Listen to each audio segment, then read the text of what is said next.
Got 26 participants so far.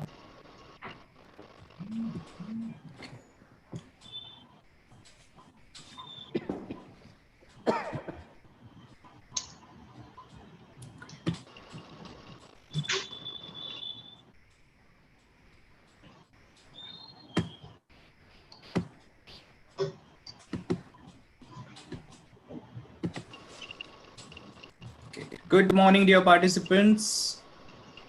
If you can hear me, just type yes in the chat box.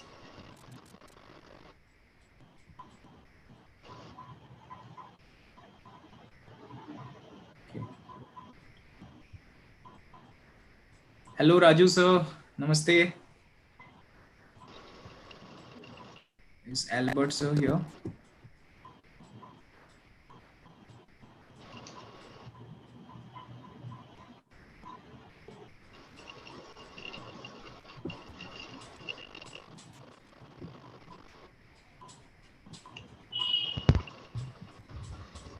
Hello, Adya. Hi, beta.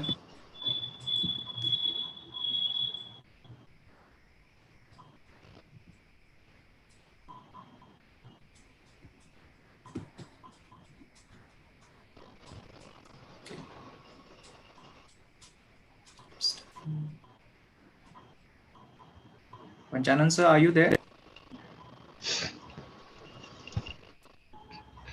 Yes.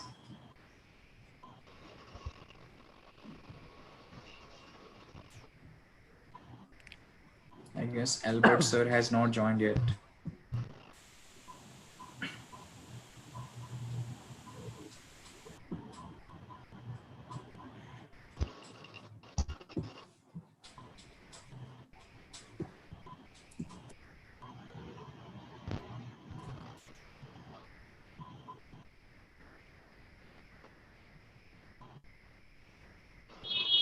Panchanan sir, shall we start now?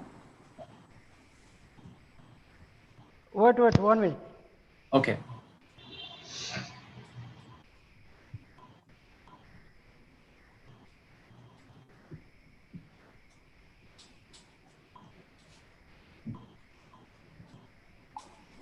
So dear participants, how many of you are excited for today's session?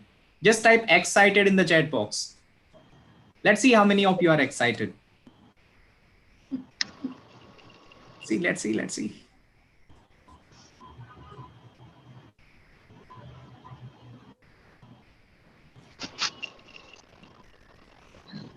I'm waiting for. Okay, Adya is very excited. Great. Who else? See, I'm really excited. You can see me. Subhashri is excited. Great. Okay. Mosmi is excited. Great. Subhashri, Rabindra, Manashi ma'am, Sarashwat, Shanaya, Patnayak. Okay. Kaushik, Vakta, Raju sir. That's amazing.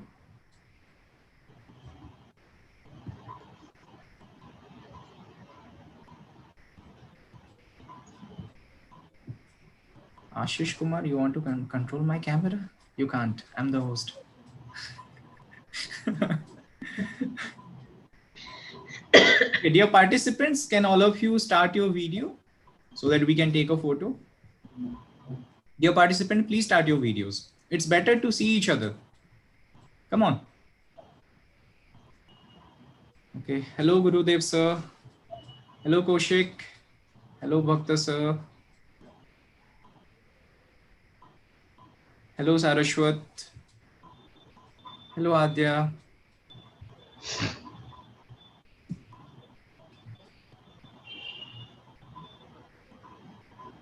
Hello, Subhashri.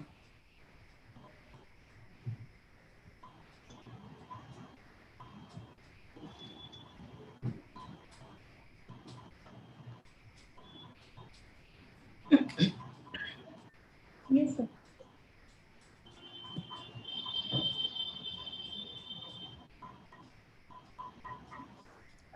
presentation. Thank you.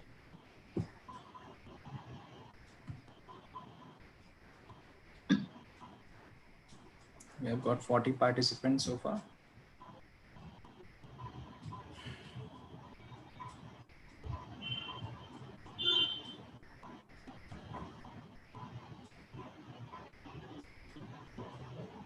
Nishant, Gopal sir cannot hear us.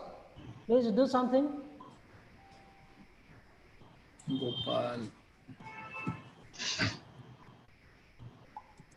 Can you share his number, sir? Okay. Just call and guide him how to do it. Gopal, sir, please unmute yourself.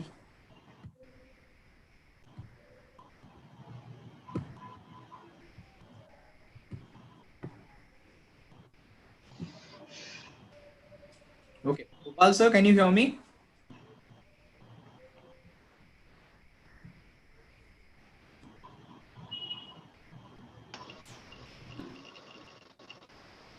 Gopal, sir, can you hear me?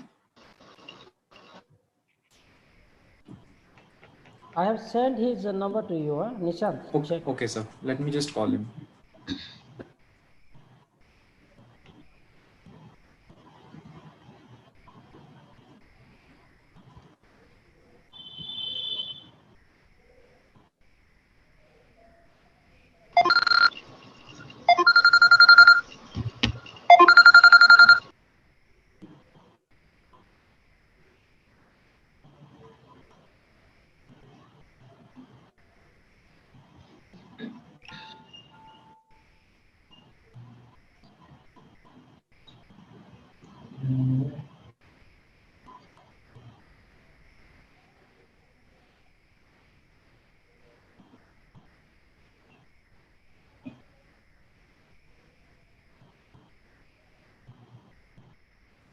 Gopal, sir, can you hear me now?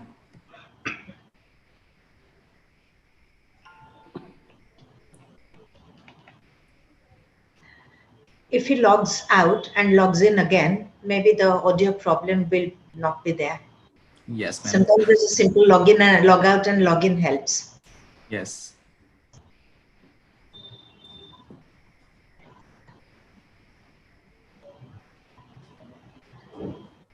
It was a good idea, ma'am. It's just a very simple thing that we Yes, forget yes. many times. Yes. Yeah. Hello, sir.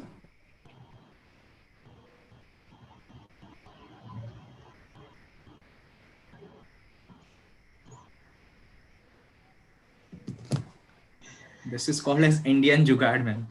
By the way, Jugaad is also an English word now.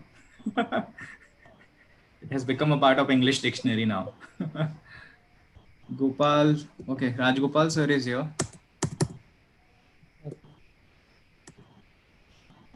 Hello, Professor Rajgopal. Unmute Good him. morning. Good morning.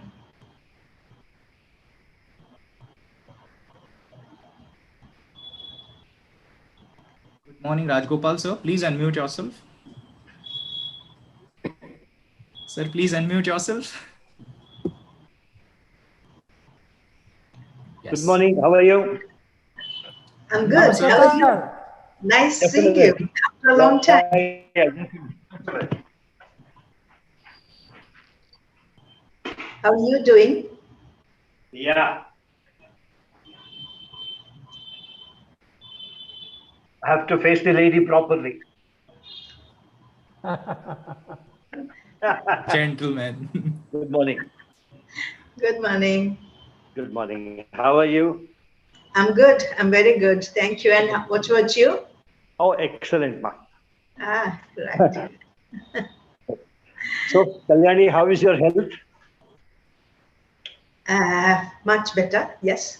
You mean after the COVID? Oh, yeah. Yes. A little weak. I mean, I can't work all through the day. Towards the late afternoon, I just want to sat down somewhere. Otherwise, good. I'm much better. Oh, good. I'm very happy to hear that. Thank you. Thank you so much. With all your love, everyone's love and blessings and good Oh, wishes. indeed, yes. Indeed, yes. You're right. Certainly. Absolutely. Yes. Thank you. Take care. Take care. Okay, Ma, go ahead with your session. Sure. All the best. Sure. Thank you. Thank you. So Gopal sir has not joined yet.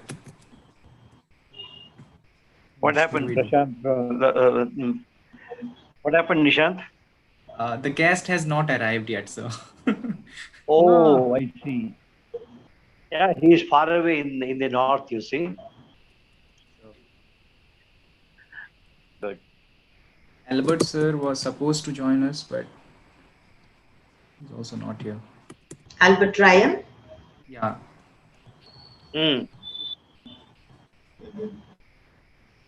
It's also a long time no see kind of thing with Albert.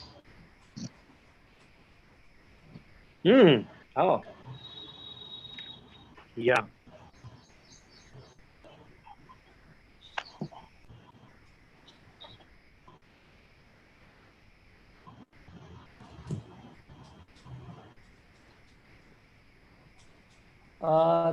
Just 1 minute, you have to wait for Gopal to come. 1 minute, I talk to him now.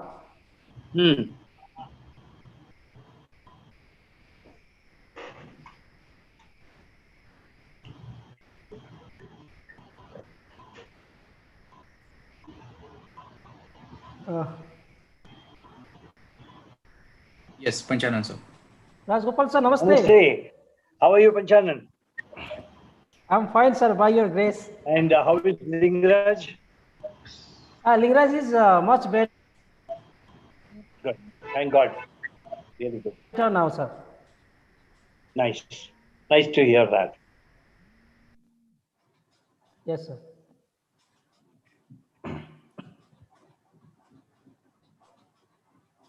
Yes, Gopal sir is here.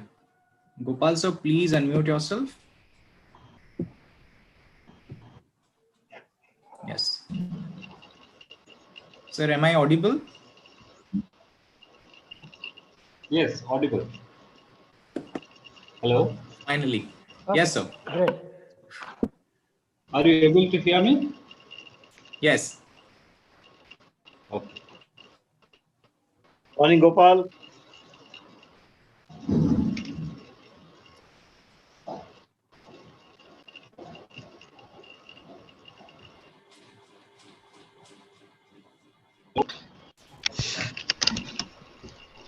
Network issues.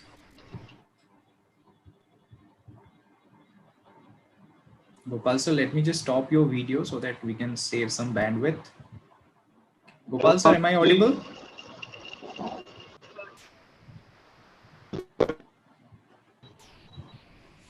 Janan sir, we have network issues.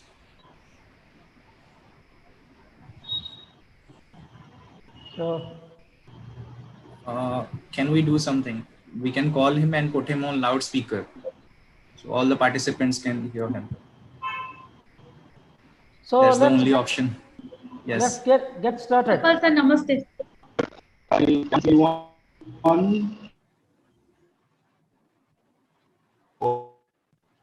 Or there are absolutely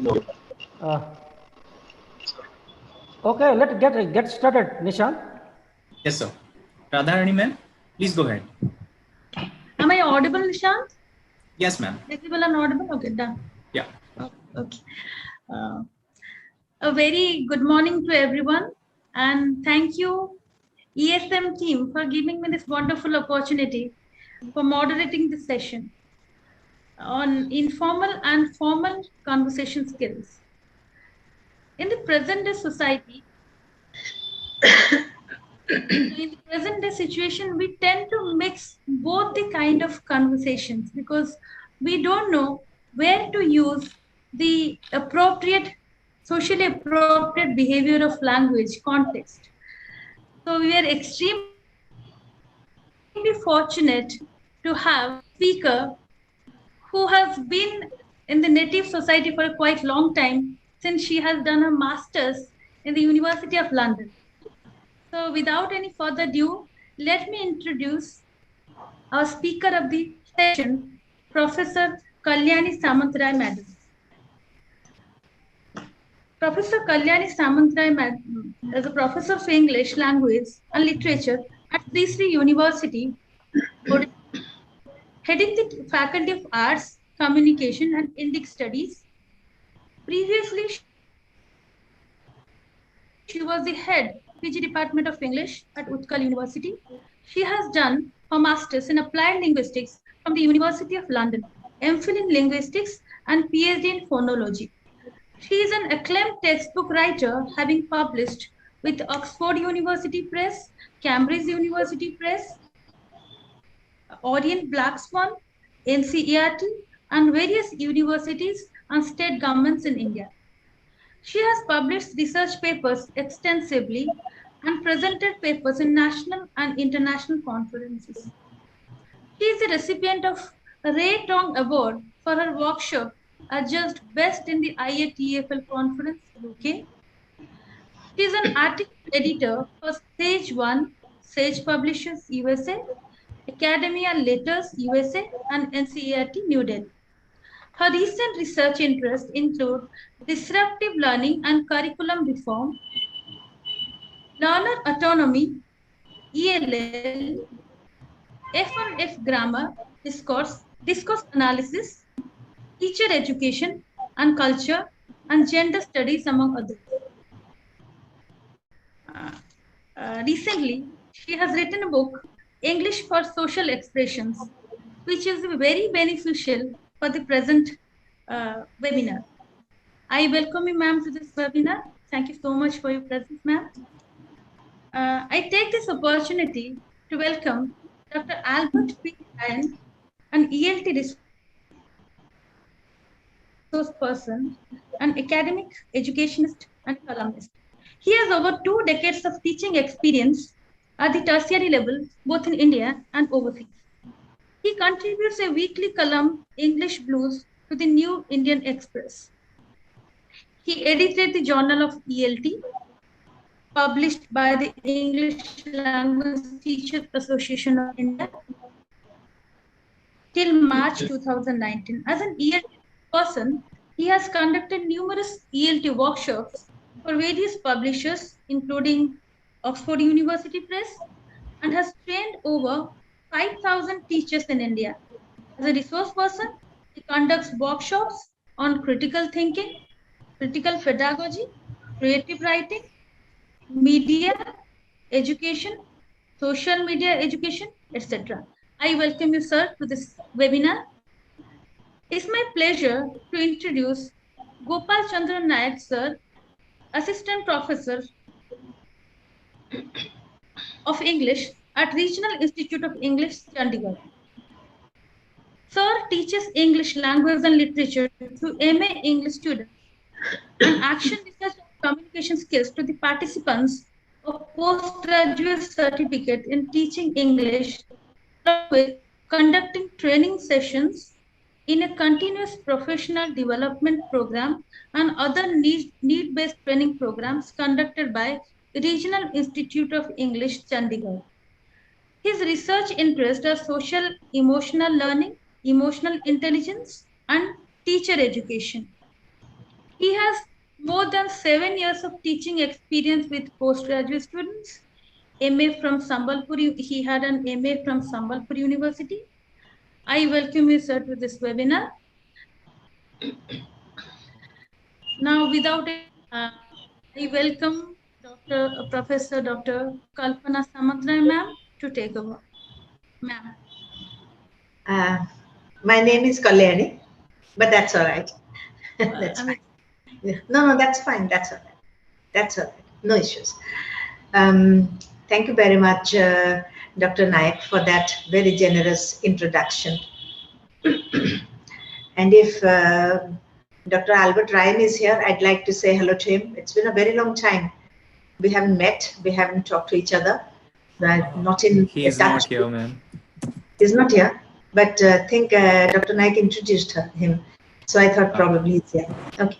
In any case, so good morning, everyone. It's a great privilege and an honor to be invited to conduct this workshop with you. And this is not going to be a talk, as the beginning young participant mentioned that this is going to be a talk, but normally I'm not very good at talking. So this is going to be a workshop where I expect everyone else to talk much more than I do probably. So that's how it's going to be conducted. And thank you all the organizers for this invite, and especially English Support Mission, which is doing fantastic job to promote English language studies among all teachers. Or maybe you have conduct workshops for students also. I'm not aware of that, but I'm aware of this program recently. And I thank Mr. Panchanan Duria particularly for this invite. Thank you very much. So as you are aware, we are going to have this workshop on informal and formal conversation. Can you see the screen now? Is it visible to all of you? Yes, ma'am. Yes. So informal and formal conversation, and these three questions we'll try to answer: the what, the why, and the how of informal conversation. Okay, so this is going to be the structure of this workshop. First, we'll have a discussion. Now, I'd request all of you to read the three sub-points under discussion, the structure.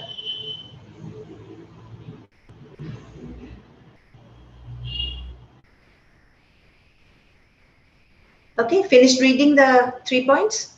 So what will be the first point for discussion? Where each occurs, the distinction between informal and formal conversation. Okay, okay, thank you, good. Okay, somebody else, what's the next point for discussion? Somebody else? Yes? This is not going to be a talk, as I mentioned, this is going to be a discussion. It's written in front of you, just have to take a look. What is the second point? What's going to be the second point for the discussion?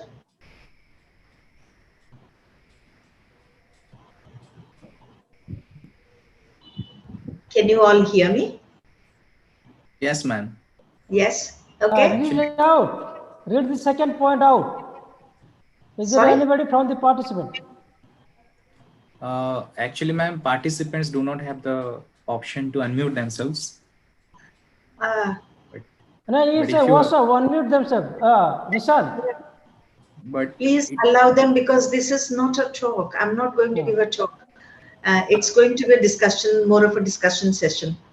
All right. Now, dear participants, please listen to me very carefully. Unmute yourself only when you want to answer something, or when you want to add on something. Yes. And please make sure that there is no background noise. Otherwise, it will create a lot of disturbance. No, I hope all of you are ready with it. Yes, ma'am. So when you want to say something, you can unmute yourself and speak. And when you finish speaking, you can mute yourself, so that we won't have background noise disturbing everyone. Is that okay for everyone? Yes? Okay, so what's the second point for discussion? First point is where each one occurs and what is the distinction. And the second point is? Why the distinctions occur. Very good. Yes, thank you. What's the last one? Nature of distinctions. Okay. And we'll also have practice, which will be intertwined into the discussion session. So it's not just going to be discussion, there will also be practice, there will be question answer, everything. Anything that you want to raise, your concern, your issues, if you want to debate or challenge a concept, everything is, we'll do everything during the discussion. Okay, so now, where do you think informal conversation occurs, and where do you think formal conversation occurs? What are the contexts where each of these occur? What is your response? Where does informal conversation occur? Where does formal conversation occur? Informal with our family members and our friends. Family members and? Friends circle. Friends, family members. Yes, yes, yes. That's good. Yes, and formal conversation. Somebody else? Formal Schools conversation. and offices. Offices. Yes, office in at the where people work. In job contexts. Where else? Yes, where else? In our school, colleges. Yes, in academics. That's right. In academics and in the job sector. These are the two most important contexts where formal conversation occurs. So what could be the nature of informal usage?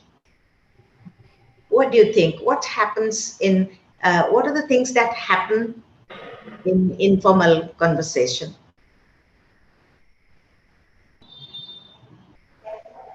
In informal conversation, we are not so much conscious of our means grammar and words also. Means which words should be used or not, that we are not so much conscious of. And means we use the colloquial language also. Right. Yes. In So reference to the English language. So it right. becomes so much informal, and we are so much cope with our friends or relatives also. Okay. Okay. All right. And what about formal conversation? What kind of usage occurs in formal conversation? What is formal usage? In formal conversation, we are very much conscious of our. Someone else, please. Somebody else, please. Okay. Dambaru Sunani or Subhasri Gandayat? Any other participants? Any other participant? What kind of language we use in formal conversation situations? What type of language? There is some Any other politeness, ma'am. participant, please? Please respond. Polite language, yes. Polite language. That's Yes, right. We use, that's right. That's right. Yes, we use the polite form of language. We use formal structures. We don't use informal vocabulary or expressions in formal contexts. That's right. That's good. So all of us understand where informal conversation occurs, where formal conversation occurs, what is the nature of informal language, informal usage, what is the nature of formal language, formal usage. And this is not just limited to English. This is limited to any kind of language that we use for our conversation, be it the first language, be it a third language, be it a foreign language, any language that we use. It is these things are similar for all kinds of language use in informal and formal conversation situations. Okay, so the second thing that we will take a look at is the distinction between informal and formal conversation. So this is something that I have mentioned. So informal conversation is more relaxed in structure. You have already mentioned, a lady mentioned, that we don't look at strict grammatical structures while talking informally. While conducting informal conversation, the structures are much more relaxed, and vocabulary also. We don't use complete sentences maybe. We don't use all formal vocabulary. And in contrast, formal structures, they are appropriately structured. They must be grammatically correct. They are generally longer sentences. In speaking also, in writing, they are definitely longer. We use longer sentences in formal context. In speaking also, we use quite longer sentences if it's a formal context. For example, if there is a presentation, academic discussion, or in the job context also, we use proper grammatical structures for sentences. We use generally longer sentences, but there is no such strict rule that sentences will be longer in formal context. Somebody who's not speaking, please will you mute yourself so that the background noise will be eliminated. Okay, in informal contexts, we use short sentences generally, and many times we use broken sentences also. It need not be completely grammatically, syntactically structured and correct sentence forms. Use broken sentences. Now, for example, somebody, your friend comes in, you are studying, you are preparing for a class, your friend comes in and says, 2 tickets for the new film. And you say, no, I'm very busy today. So the context determines the meaning, the situation determines the meaning. Complete sentences are not essential. When your friend comes and shows you 2 tickets for the film, new film, so what does it signify to you? You are in your house, you're preparing for your classes, and your friend comes in and tells this. What does that mean? She's showing 2 tickets for a film. What does that signify? Yes? That he invites the friend to join for a movie? Yes, it's an invitation, it's a request, it's an invitation to join for a movie. Yes, very good. Yes. But you need not say all these things. Your friend need not say all these things in an informal conversation situation. The context determines what it means. But if the same thing is to be mentioned in a formal situation, suppose a formal meeting is going on, like a conference, something like that, a formal meeting is continuing, and after the meeting there will be a film show. What will the host or the anchor say to the delegates or the guests? There will be a film show after the session. What will the host say? Yes? First, he should or she should have the information. Yeah, but what exactly will be the language in use? What language? What sentences? What structures? Would you Ma'am, like can you please repeat the question? In a formal situation, it's not a question, it's just we are discussing. In a formal situation, like for example, I give you an example of a meeting or a conference and a session is continuing. After the session, there's going to be a film show and the delegates are invited to the film show. How will the host mention this, announce this to the delegates or to the guests?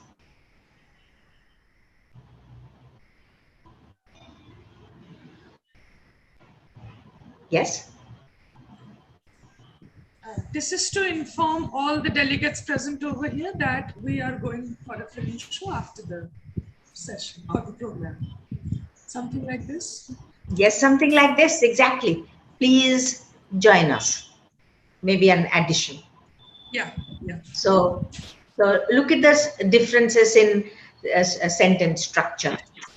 Look at the differences in the use of or deleting vocabulary items. We don't say everything in an informal situation. Many things are things that are implied, they are understood.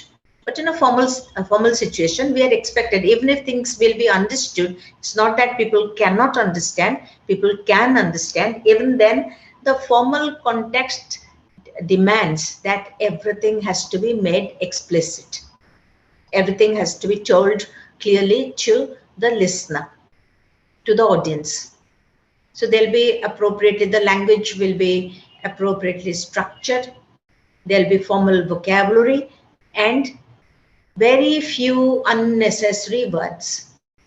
So formal conversation, formal use of language is very tightly structured. And in informal context, we use, somebody has already mentioned, everyday phrases and expressions that we call colloquial expressions. There can be delays. I mean, there can be gaps when people speak.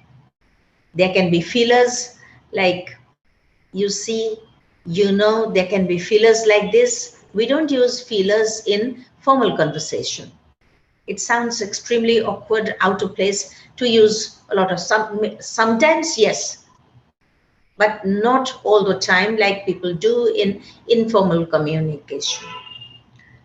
Then we qualify in informal communication. If something is mentioned, we explain, we exaggerate, we deliberate upon something. If it is in an informal situation, we use certain expressions, then we go back and correct our expressions. These are all the things that we do all the time in informal situations. And in contrast, take a look at the formal situation, what the nature of language use. Language must be appropriately structured, generally longer sentences, not always, generally longer sentences, and we use formal vocabulary, and we do not use extra words in a formal context. We choose our words, our expressions, our sentences very carefully, so that extra things are not added in a formal context.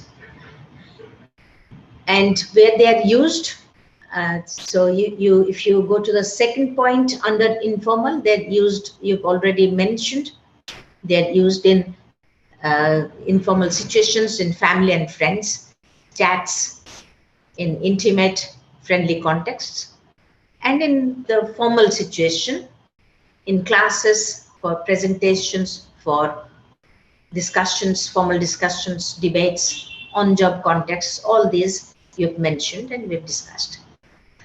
So what is the major distinction between informal and formal conversation that you can look at here? What is one major distinction between informal and formal conversation? It is mentioned here. Informal is spontaneous and formal is planned. Yes. Normally we plan a formal conversation. Even if it's a conversation, it is situated in a particular context, and it has boundaries. So it's normally planned. But informal, we meet a friend on the street, we start to talk. We meet, somebody comes to our house unexpectedly even. So we have spontaneous informal conversation. So informal conversation is spontaneous. And because of that determines, because it is spontaneous, that determines we become, why we use colloquial expressions, why we do not use complete structures. It is intimate, it is friendly, it may be unexpected most times, and it is spontaneous in nature because of these things. But a formal conversation is normally planned before, so we understand what we know what we're going to speak about, what the discussion is going to be based upon. So it is generally a plan. It generally has a very planned structure. Any questions, anyone? Or any points? Anyone? If you want to make any points or ask any questions or give some explanations from your side or examples? No? Ma'am? Yes. Yes, please. In informal situation, we can add also that body language, gestures, postures. Yes, certainly. In both formal and informal context, we have the use of body language, but we are concerned with just the vocal language use. Really talking about language. We're not talking about body language. So, okay, if you want to mention the features of the body language that we normally use in informal context and in contrast in formal context. So what kind of body language we use in informal situations? Generally?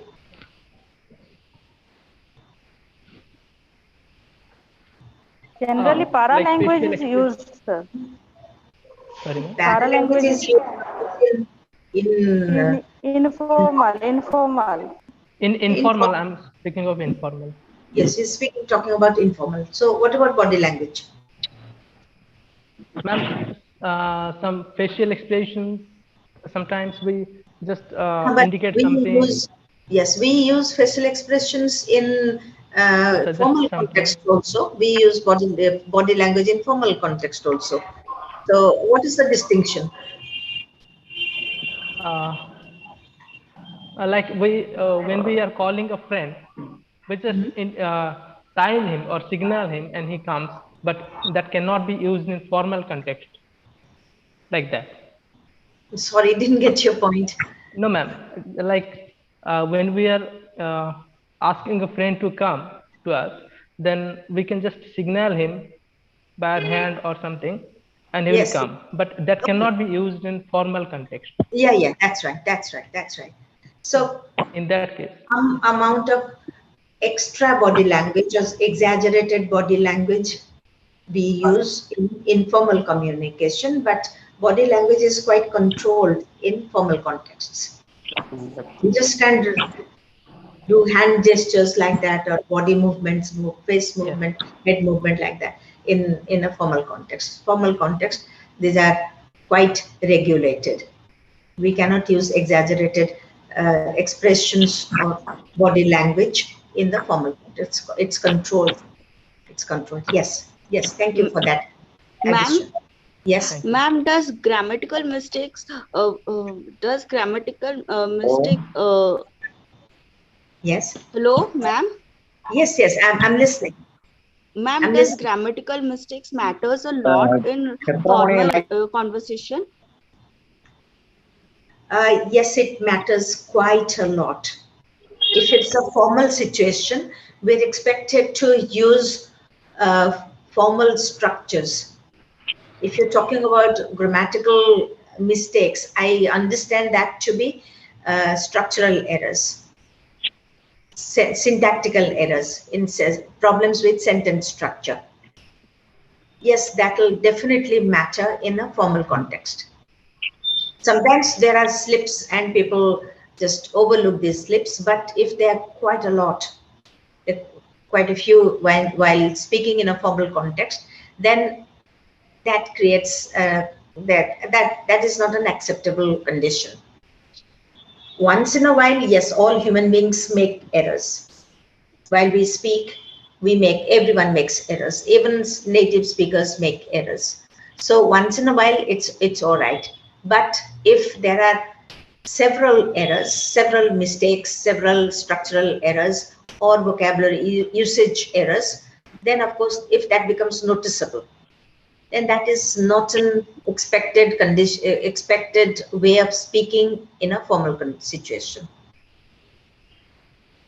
That matters, right? Thank you, ma'am. Okay. Good morning, ma'am. Yes.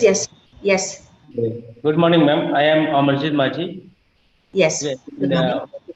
When we are going to a marriage party or other occasion, then someone say about something. Okay, so that type of conversation is maybe formally informal. You mean you went to an informal party or a formal party? Yeah. That we are going to a other occasion and festival, family occasion also. And someone say something about our family. So that type of conversation is maybe what type of conversation? Means informal or formal? If it's a family occasion, it's normally informal. If it is something that is a formal occasion, like an official your office get together, it is informal. But it is not exactly as informal because there are degrees of formality. We cannot say formality is on one side and informality is on the other side. They are not totally, completely extreme. They're not located on extremely different poles. So there is a significant degree of variation between informal and formal. So if it is an office event, office party, you are chatting with your colleagues, you can be quite informal. But if you're talking to your boss or you're talking to the CEO of your company, even if it's a party, you'll have to be semi-formal. You need not be completely formal, but you cannot be informal. So it depends, formality and informality, there are these degrees, how formal or how informal. These degrees of variation are there. And apart from that, what determines informality or formality in language usage is who you are talking to, what is the occasion, and what is the topic of discussion. These are three major determinants of formal or informal language usage. Now, in a party, if you're talking to your boss, you'll be semi-formal. You cannot be absolutely informal. But if you're talking to your friends, your colleagues, your people who are at par, your peers in the company, you can chat informally with them. So it's not that it's the situation that determines. It's also your relationship with the person you're talking to, the discussion points, and many other things which determine the amount, the nature of informality or formality that you can use. So we cannot say if it's a family event, suppose it's a wedding and the groom's family, they have just arrived. It is an informal situation. It's not a very formal situation, but when the bride's family, they welcome the groom's family, it becomes a little formal. That's an Indian culture. In India, the bride's family welcomes the groom's family when they first enter the venue. Then it remains at a semi-formal or even sometimes more than semi-formal level. And after that, maybe people come down to become more informal. So the context determines how we use the language. Right? Okay. Thank you, ma'am. Okay, all right. So here are two examples, formal and informal. Two examples. So look at the two quickly, take a quick look and say determine which one is informal and which one is formal. Just taking a quick glimpse through this, and which one is formal and which one is informal. The first one is informal and the second one is formal. Do all of you agree? Do we all agree on this? Yes, ma'am. Yes. First one is? Yes, okay. First one is? Informal. Informal. Second one is? Formal. Formal. That's right. Yes. Okay. So what made you understand that the first one is informal and the second one is formal? Which features immediately told you that the first one is informal? What are the sentences? The structures. Okay. Could you read through all the sentences in less than half a minute? No. I just made a short comparison between the first sentences of the 2 points. Okay. That's very intelligent. Yes, I must say that's very intelligent. Okay, so the first one is the sentence structures. Okay, so what is the kind of sentences you find in the informal conversation? Somebody is saying this to his or her friend. Okay, so what about sentence structure in the first example?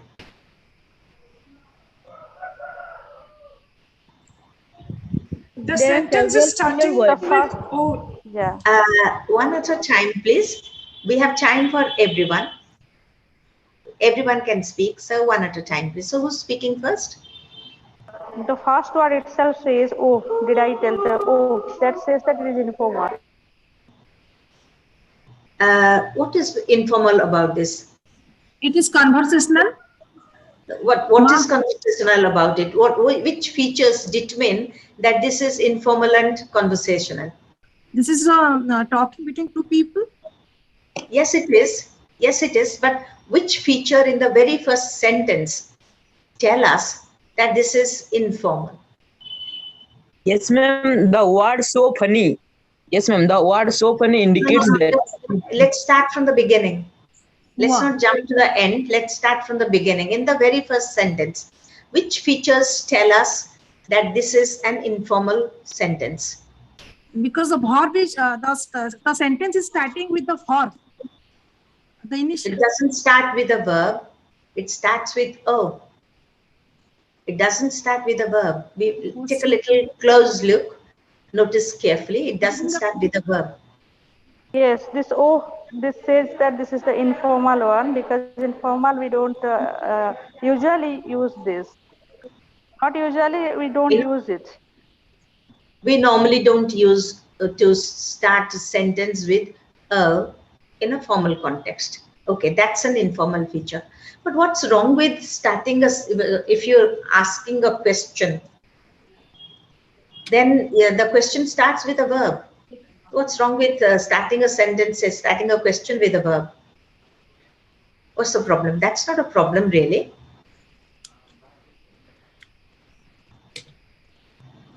So what kind of information is given through that question? Like 2 tickets for the film, that's, you mentioned it's an invitation. What kind of information is given in the through this question? In here, means the speaker, it shows that they have the relationship and they have the informal relationship, because here he asked that, did I tell you me and my sister went to Brighton last week? So this shows that yes, but we are talking about features. We are talking about what is the what does this inform the listener? Did I tell you me and my sister went to Brighton last week? So what kind of information is given here? Like 2 tickets. Regarding Sorry? weather condition? No, it doesn't talk about weather at all. It doesn't talk about weather. Does it talk about weather? Did I tell you? What does this mean to the listener? What does this? First sentence it is asking, and in second one it is informing them they had visited their place. No, no, no. Don't go to the second sentence. Be at with the first sentence. What does the first sentence inform the listener? They are in regular conversation. Yes, but that's a very general deduction. So did I tell you me and my sister went to Brighton last week? This tells the listener that the speaker has not told about this experience. Did I tell you? Which means I haven't told you. I haven't told you. So this is an informal way of stating this question is an informal. Is this a question actually? Do you think this is a real question? No, ma'am. Why not? If you ask a real question, what happens after the real question?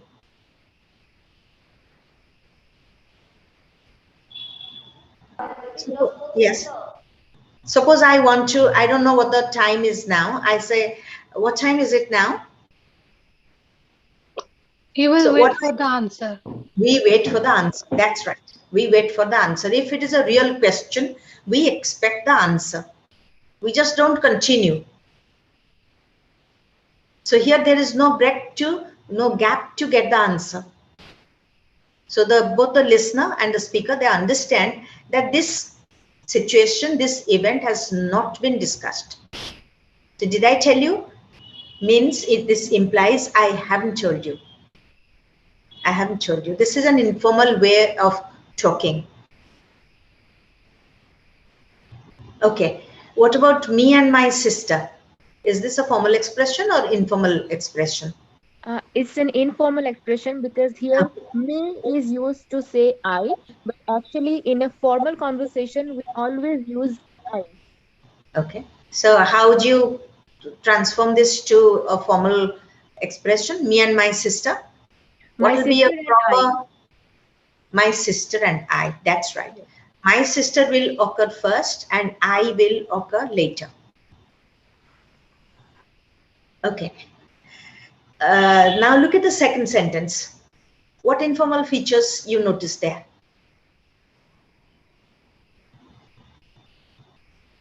Use of filler word, that is really. We use of what words? Filler word, that is really.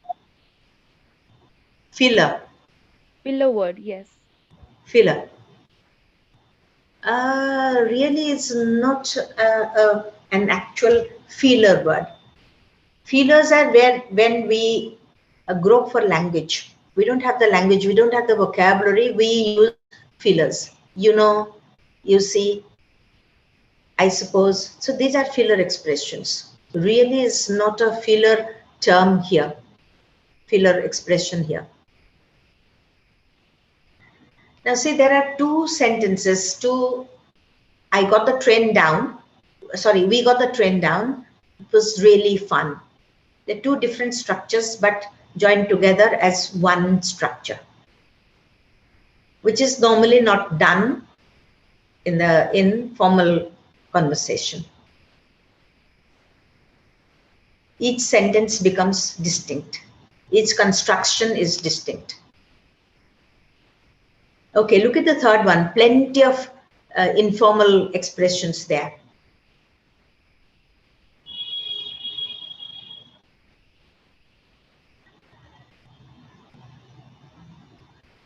Are there fillers here? Somebody mentioned fillers. So are there fillers here? Yeah. Yes. Yes. So what are the fillers? Yes. What are the fillers? I mean, you know. Yeah. Just. That's right. I mean, you know. Yes. Just. Just. Yes. Yes. Of course. Yes. Yes. So there are quite a few fillers here. Anything else? Any informal features here?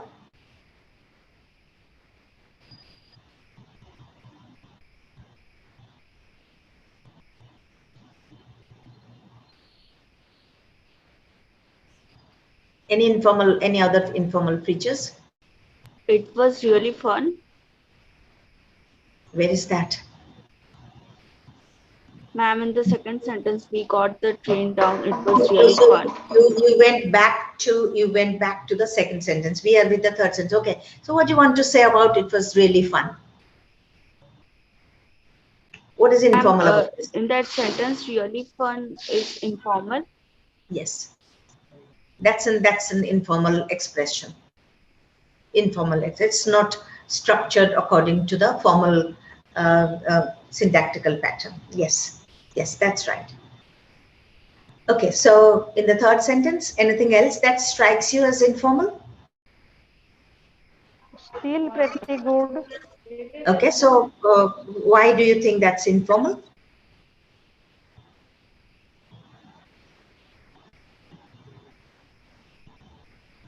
Yes, anyone? All these people who are into swimming, that is also informal features. Informal. Swimming. Where is swimming in the third sentence?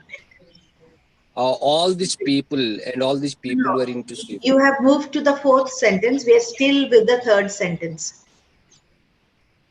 We're still with the third sentence. Somebody mentioned pretty good. Yeah, pretty is informal expression. Pretty is by itself is not informal. That collocation, yeah. pretty good. Pretty used as an adverb, especially, seems to be informal.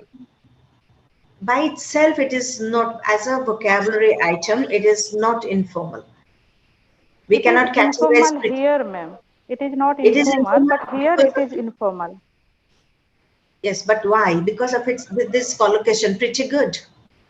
That's a colloquial expression. Pretty good. This expression, this phrase is colloquial. By itself, pretty is, yes. Yes, sorry. The uses, I mean, just, it's also Yeah, like used in yes, informal yes. conversation. Yeah. Absolutely. Yes, yes, yes. Okay, now somebody started the discussion on the fourth sentence. So what are the informal features here?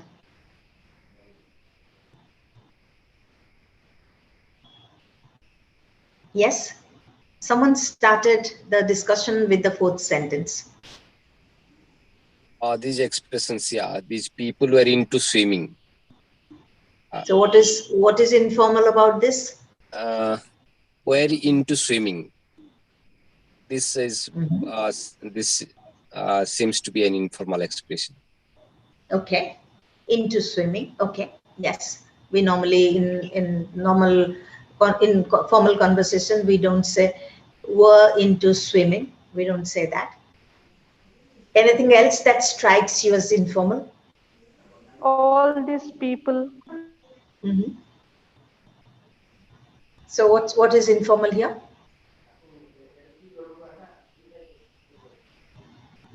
The expression is informal, madam. Okay, why? Why? Is it formal that it starts with end? No, no. So just a second. Let's complete one at a time.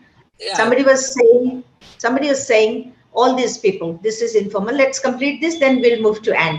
All these people. Yes. So why this is informal, as you said? Okay. All right. But we must explain why. We must understand why. All these people. In this sentence particularly in this sentence, all these people, because we have to look at the context also, context of occurrence also. So all these people here. I think that's fine. That's fine. That's fine. Okay, I'll give you a clue. There are 3 words used. Do you think that's too many? Extra user words? Yes, these could have been all these eliminated. people. Yeah. Yes. Yeah. Yes. All these people, you can reduce that to one word. Yes, the only people we can use. Now these people are all these people we can use also, but all these people. Only we can use people. We can use people, just people will do, or everyone, or the tourists, or on the, yes, we can use, we don't need to use so many words. Yes, absolutely. So somebody was saying, probably you started the discussion on and. Yes. What is informal about and? What is informal about and? It starts with end. Yes. Means, as if something has already spoken. Something has already been spoken. We cannot deny. It's still pretty good. So that has been said. So, and all these people were into swimming. So what's the problem with and? Why is it informal? Generally, we don't use and in the formal context. In the beginning. At the beginning, yes. We don't start a sentence with a conjunction. Yes. In formal situations, we don't start a sentence with a conjunction. Particularly, we don't say and. We don't start with and. Okay, all right. That's a good point. Yes. What about the whole sentence structure? Any problem with the whole sentence structure? What sentence is this? Yes, exclamation mark. The mark is not a problem. The sentence itself, it's an exclamatory sentence. The sentence is an exclamatory sentence. So do we use exclamatory sentences normally? Generally, do we use exclamatory sentences in formal conversation? Normally. Normally not. Normally not. Sometimes we can use it as semi-formal. We can use, but if we're talking about formal, we don't use exclamatory sentences in very formal contexts. Okay, the next sentence starts again with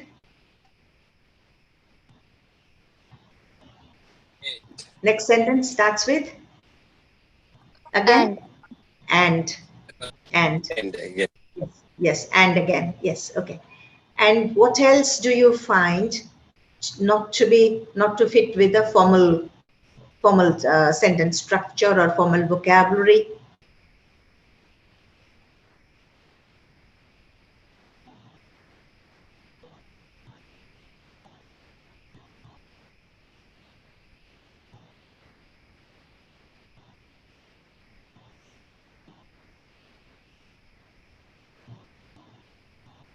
Yes, what about stuff? What about stuff? And before stuff, have picnic. There is And not also, and here in Yes, this, yes, yes, there yes, is no certainly. use of no subject That's and picnics and stop. Subject is implied. Subject is implied. That's right. That's right. That's right. Yes. So we cannot have in a formal structure, formal conversation, formal language use. We cannot drop a subject and just imply the subject unless it's an imperative. Yes. So normally we cannot drop a subject. Yes. Yes, That's yes. good. Yes. Good point. Good point you've raised. And what about stuff?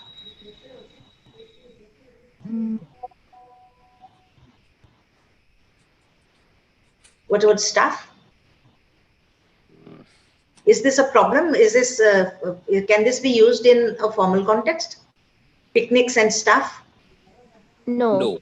No. Why not?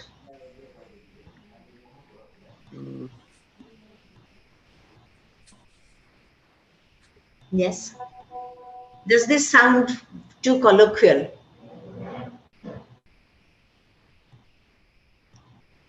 Is this colloquial? Stuff? Yes. Picnic and stop. Yeah, colloquial. Yes. Yes, quite colloquial. And Yeah.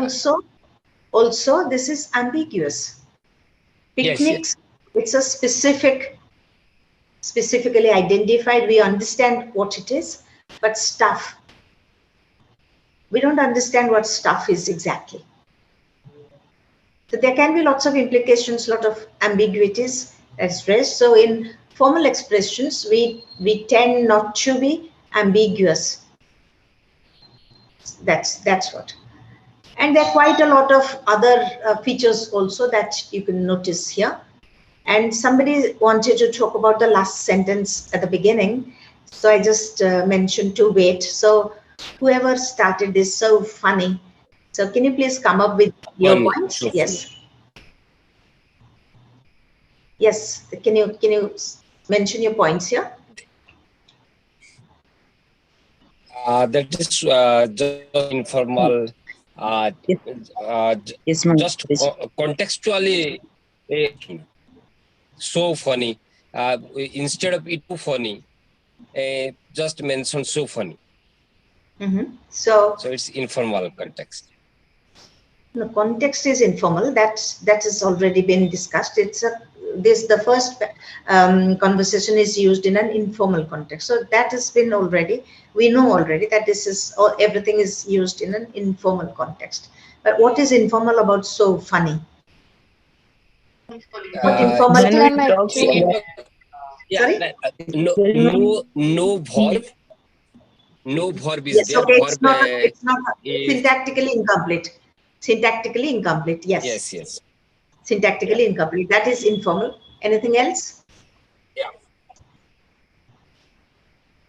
Colloquial expression. So funny. The whole expression, the phrase is colloquial. Okay. So that's a good discussion. Yes. Just quickly take a look at the formal way of presenting the same thing in a conversation. And madam, one point I like to raise. Yes, please. Is it that because the first paragraph is in the informal context, so most of the sentences are short. Yes, most of the sentences are short and simple sentence. Simple sentences. Simple structure. Simple sentences. Simple sentences. Whereas in the second paragraph, we have complex structure also, like I was looking at when, use of despite. Very good. Now starting with the first second sentence. Second sentence starts with, although it's a pebble beach. So the subordinate clause beginning the sentence. So we have complex sentences. We have complex sentences, complex structures in the second instance, second example. First example, only simple sentences, and sentences, short sentences, broken sentences, mixed up sentences, all kinds of things happening in the first example. Okay, just take a quick look. If you want to make any further points, please do. And ma'am, there is not any exclamatory sentences in the second paragraph. Yes, good. Thank you. Good point. Good point. And also the words are also selected consciously, like instead of big gust of wind in the informal system, big gust of wind, we have strong wind. Yes, even big. Yes, big gust, and we have, just a second, let me look at, yes, strong wind, a strong wind. See, big gust of wind. How many words there? 4. 4 words. And the article is missing, a big gust of wind. Yes. Article is missing there. Here it is a strong wind. Less number of words, complete, the phrase is complete grammatically. So you can still find out a lot more informal features in the first one and quite a few formal features in the second one. Right? So, yes, okay, thank you. So this is a very nice discussion, really. Now, when we started the discussion, before we started the discussion, I mean, before the presentation started, workshop started, in the formal initiation, Dr. Naik mentioned that we mix up informal and formal expressions, mix up informal and formal vocabulary and sentence structures. So, because we are teachers of English, we must understand where to use which one appropriately, because this is a second language. When we go and teach our classes, for our students, this is a second language, and they don't have much exposure to appropriate English in a formal context. They may have a lot of exposure to informal English, because most children, most students nowadays use their chats, Facebook friends, and all those social interactions, and there are quite a lot of informal expressions that are available to them.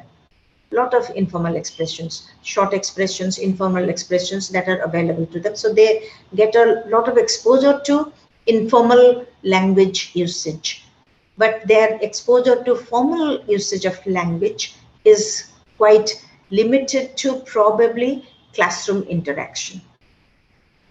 So if as teachers, we can create models for them to use formal language in a formal context, so they can have good experiences with formal expressions, formal use of language. And sometimes we can also make them understand the distinction between informal and formal usage and what is appropriate where. Now, I have seen even postgraduate students writing their exam answers, writing their projects, and using a lot of contracted forms. And when I ask them, why do you use contracted forms, they're just at a loss to explain that. And sometimes they say it looks smart. Some of my students, they have told me that it looks smart to use contracted forms in an exam answer script. And I tell them it doesn't look smart. It shows that you don't know where to use what kind of language. You don't understand the language, the usage of language in different contexts. It shows your ignorance. So it's always better to inform our class when we teach, to tell them in what context informal usage can be used, and in what context formal things have to be used, so they don't mix up. So another example is when interviews or formal discussions, if it's a meeting that's going on, I find even teachers, they use a lot of very stressed yeah. It sounds so awkward to ears when in a formal situation, people go on repeating yeah. It doesn't seem appropriate many times, particularly if it's an interview. We need to use yes. That is a proper, appropriate usage, either for agreement or for continuation. That's an appropriate usage in a formal context. Using yeah, I mean once in a while, yes, we can say yeah. But continuously, if somebody goes on repeating yeah, and with a heavy emphasis on that, it sounds extremely inappropriate in a formal context. So many students do that. Even I've seen teachers using that. So we have to make them aware, particularly students aware of what is informal, what is formal, where informal, what kind of language we use in the informal context, and what kind of language for formal context that is appropriate. And they should keep that distinction clearly in their mind and not mix up the two. So that was a good point raised at the beginning before we started our discussion. That was a good point that was raised. So this is a list of what we discussed for formal and informal expression structures. Yes, just one last point that I'd like to mention. Now the whole thing creates the tone for the informal context. The tone, which is very important in language use. What is the tone? Is it a formal tone or is it an informal tone? Now the structures, the vocabulary used, the problems in usage, all these create the informal tone. And the formal tone is created by, as many of you mentioned already, longer structures, complex structures, use of non-ambiguous vocabulary items, and use of formal vocabulary. All these create the formal tone. So the tone has to be appropriate according to the situation. If the context is informal, we cannot use a formal tone. That will seem inappropriate. And in a formal context, we cannot create an informal tone. So all these features go to create the informal tone. And in the second conversation, all the features go to create the formal tone, which is our ultimate objective in language use appropriately. To be appropriate, to be meaningful, and to be appropriate.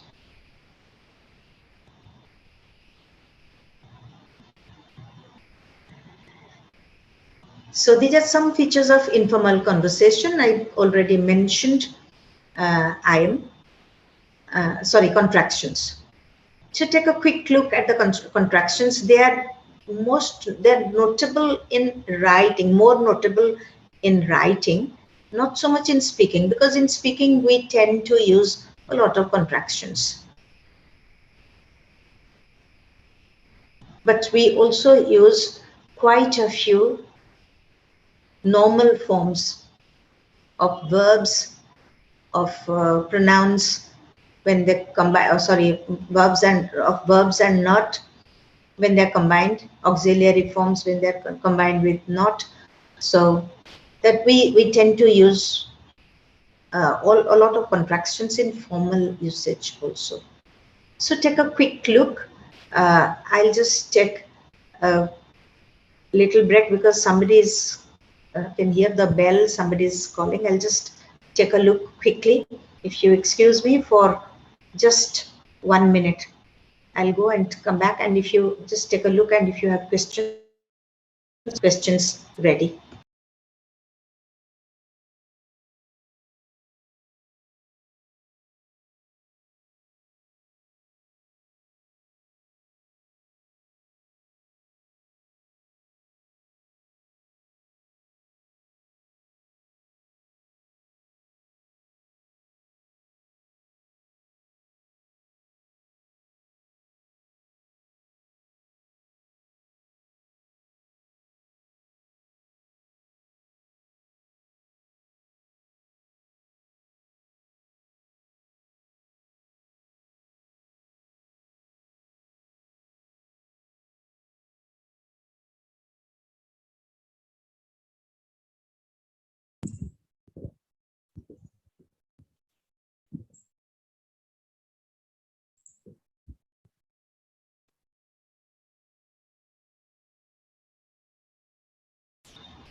Sorry about that.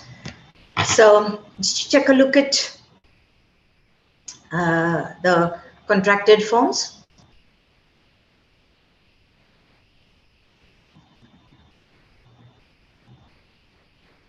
Any questions here? I'm sure there won't be questions, but in case you have questions about pronunciation or something, if you have.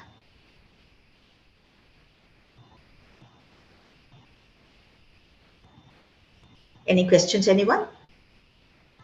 Right. If you don't have questions, we'll move on. Now, another informal usage is the use of tags. Now, why I particularly wanted to have a discussion on this, because of two reasons. In Indian English, normally people don't use tags, which is a very common feature of informal conversation in English. People normally do not use tags. And if they use, there are certain, one or two constant tags that are used, like isn't it, something like that. So people don't use proper tags. So in your experience, do you use tags?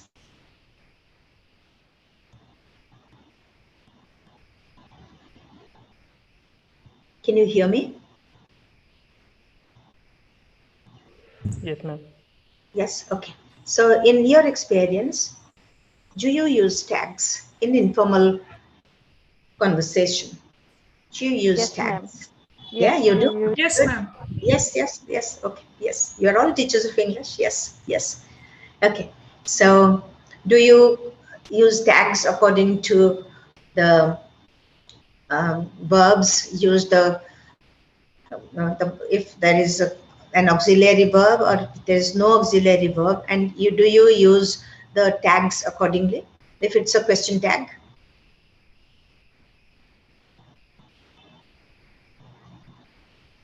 Or are you in the habit of using isn't it, which is a common tag for most Indians?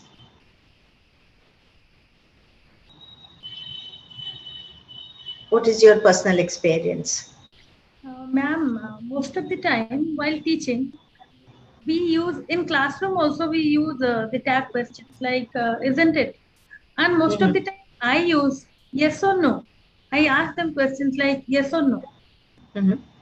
Yes, right. So Right. that is Okay. a kind of informal use, but most of the time we use that in formal settings like in classrooms. No, in classroom is not a very formal setting. Classroom is a semi-formal setting. It's not informal. We cannot have informal chats or things like that in a classroom, but classroom is not very formal. It's semi-formal. So tags can be used in classrooms. It's not that tags cannot be used, but the issue is, do we use isn't it as a set tag, or do we vary the tags according to the auxiliaries used or according to the main verb used in the absence of an auxiliary? Mostly we use isn't it as a set tag. We don't go for the structure of the question. We use generally isn't it for Isn't everything.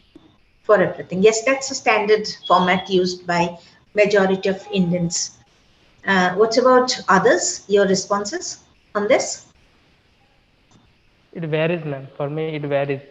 It With the verb. varies. It varies. It varies according to the With auxiliary, the or if the verb, auxiliary yes. is not present. Yes, the verb. It varies. Okay. So, as teachers, we need to make a conscious effort to use proper tags in the class, so that students know these are the tag structures. Isn't it shouldn't be always used.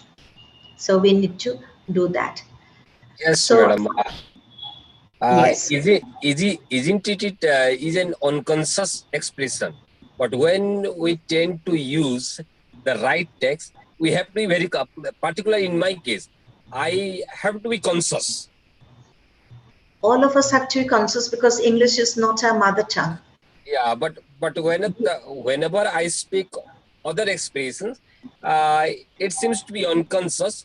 But especially when the tag question is used. Right.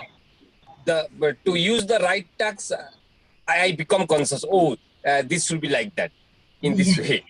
Yes, that is quite understood. That happens with many of us. That happens with many of us. That's quite understood. Yes. Because we are not used to using tags in Indian languages. Indian languages do not have, we don't normally use tags in Indian languages. This is a typical feature of English usage in the informal contexts. Very typically English. So we have to learn that and we have to use that in a conscious manner. There's no harm in that. Okay. So how many types of tags do you use? Question tags? Do you use statement tags or imperative tags? At times statement tags. Okay. At times statement tags such as? Is it? That's a question tag. That's not a statement tag. If you say is coming first and it coming later, that's a question structure. A question tag can either be negative or positive depending on what is being said. Now look at the third example, last example. Pass me that CD, will you? What kind of tag is that? It's a positive question tag. Tag question. Positive. It is okay. It's slightly different. It's a tag, but it's not considered to be a question tag. Okay, it's slightly different. We'll discuss this. What is the function of an imperative structure? What do we do using imperatives?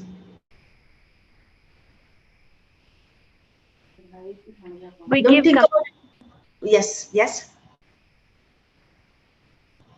We give commands. Right, we give comments. We also request using imperatives. Normally we use imperatives as comments. So when a kind of a comment or an order is given, sometimes we need to soften the effect of that imperative. It need not always be a tuck, that kind of a command or order like in army or military services. We use a command. We use a command. The meaning is a command, but we need to soften it. And for that, we use a tag which is considered as an imperative tag. Now, in imperative structures, we do not get auxiliaries. Now look at the examples. There are 3 examples. What's the first one?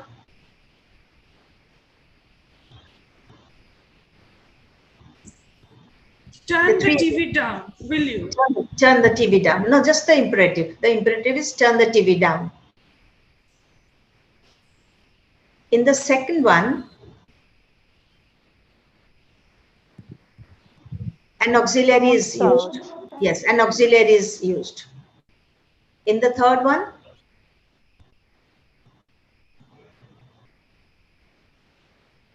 the verb is used. Yes, there is no auxiliary. In the first and the third one, there is no auxiliary. In the middle one, there is an auxiliary. But in all the cases, the tag verb is most commonly will.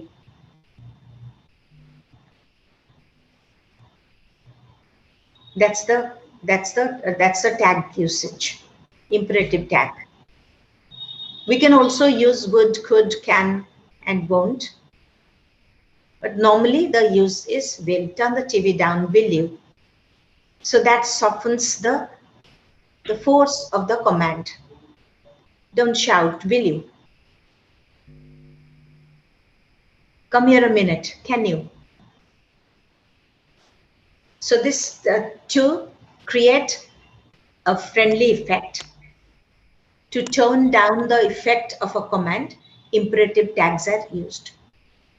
And normally, what is the structure of an imperative tag? Whatever the main verb or the auxiliary is used,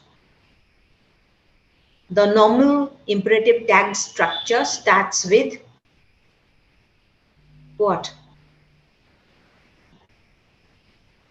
It's in front of you. Turn the TV down. Will. Normally, we start an imperative tag with will. We can also use can, could, would, won't. We can also use this. Come here a minute, can you? So the can is used here. But normally, we get the imperative tag starting with a will. If we have, let's have some lunch now, shall we? Shall is used in the tag. It's not a, it can be a request, but even in a request, yes, shall we? Okay, so we have to understand if it's a command or an order, the tone has to be softened down sometimes. The tone needs to be softened down sometimes. So there an imperative tag comes in handy. It helps us to soften our tone, to make our tone sound a little friendly. We need not always be officious or bossy. We can give a comment, but that friendly note is added using the imperative tag. Is that clear for everyone? Do you have questions? Yes, ma'am. Any question? No? All right. So we'll move to statement tags. Now, before reading the explanation, before reading the note, go to the examples directly. And can you look at the statement tags? Look at the examples. This is a first conversation between A and B, and the second conversation between another set of people, A and B. So can you look at the statement tags?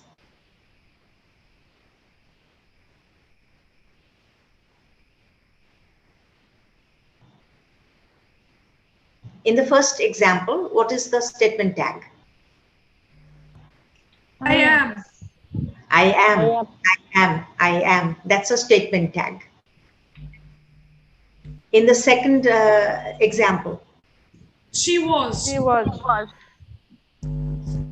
Which she was? First she was or the second she was?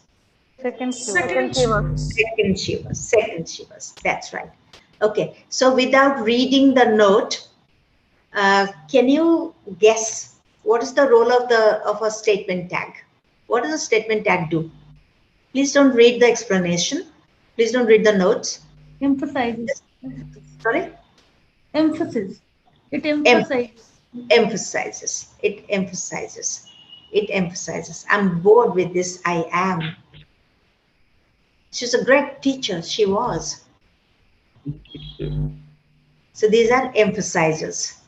They reinforce an affirmative sentence. So please read the note, the first bullet.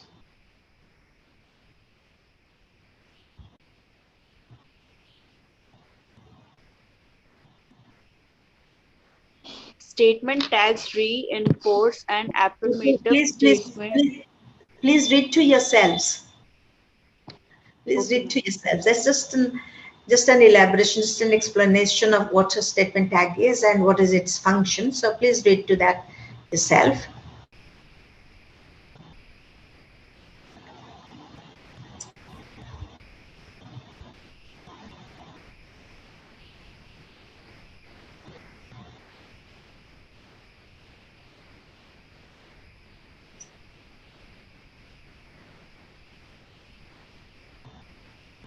Right, if you're finished reading this. So can statement tags be used in formal contexts, formal conversations?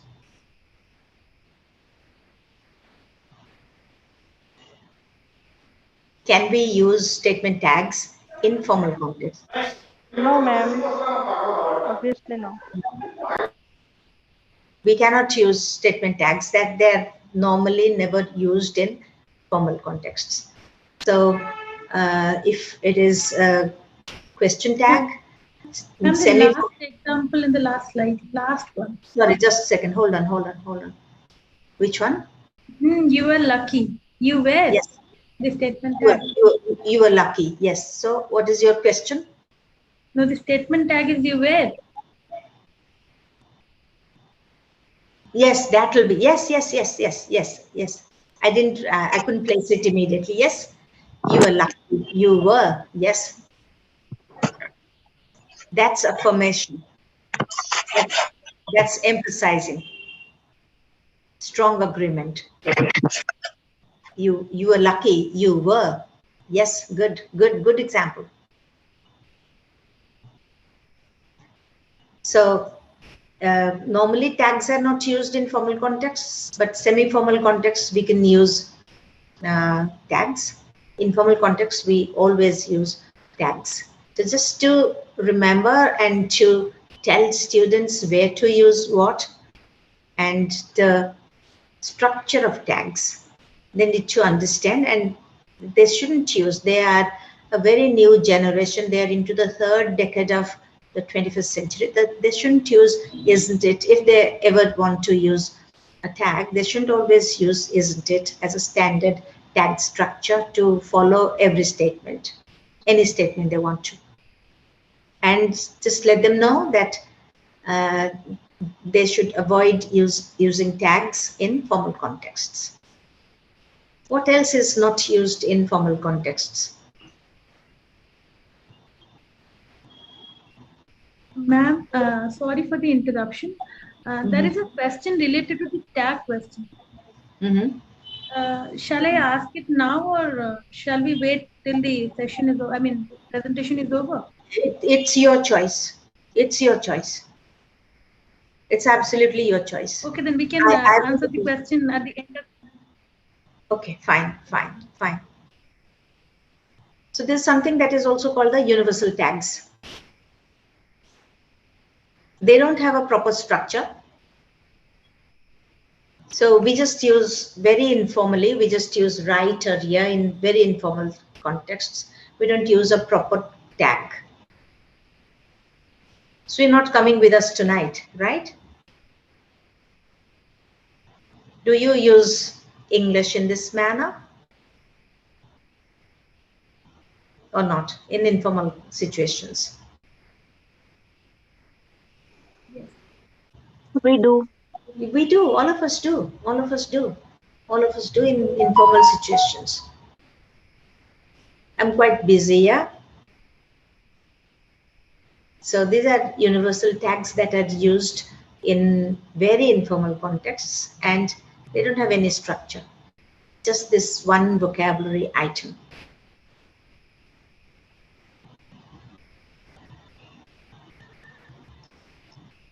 Okay, so I'm sure you remember the phrasal verbs and you know phrasal verbs. We're not getting into the structure of phrasal verbs because all of you teach phrasal verbs, all of you know phrasal verbs. We're not getting into the discussion, but in what contexts phrasal verbs are used, phrasal verbs are appropriate to be used? Formal or informal? Informal. Informal, that's right, yes. Phrasal verbs are appropriate to be used in informal contexts. We tend to avoid phrasal verbs in formal contexts. Now just take a look at the examples here. The first set is informal, the second is examples, and the third column contains the formal vocabulary items. It's not difficult to change informal to formal because all of us have that vocabulary stock with us. It's just a matter of habit to use formal vocabulary in formal contexts, and we are free to use phrasal verbs that are informal in informal situations. Okay, just take a quick look. There's nothing more to explain here. Just this usage, appropriate usage. Apart from that, there's nothing much for me to explain or discuss. But if you have questions, we can respond to the questions. We can discuss the questions.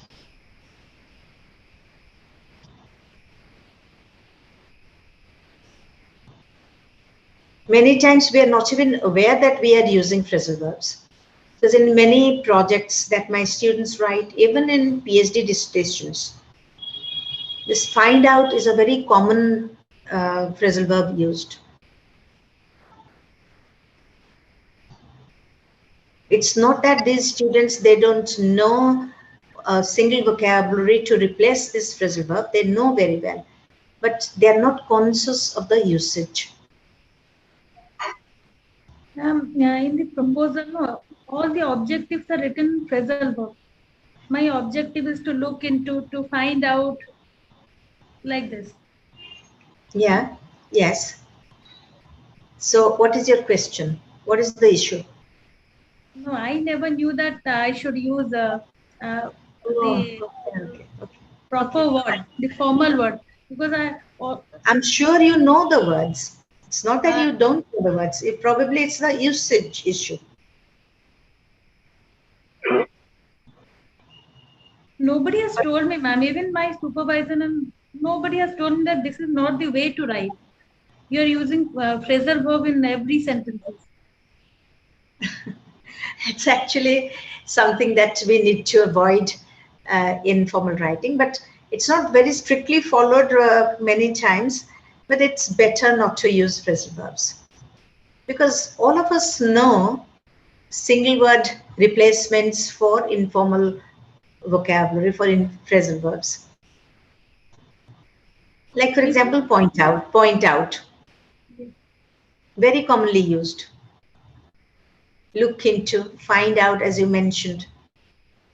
In most of the published articles, all the objectives are written like this. Do you mean in research papers and articles? Do you mean in standard journals? Not in Scopus, ma'am. In standard journals, no. Because I'm a reviewer and editor for Sage 1. There are clear information. What is to be avoided? What is to be included? Language, usage, everything. I mean, they don't mention phrasal verbs, but they don't give a list, but it's clearly always mentioned to the reviewers and to the editors what to avoid, would see what is given and what is to be modified. So maybe if you want a Scopus publication, it will come back to you for language revision. If everything is fine and all right, it still might come back to you for language revision.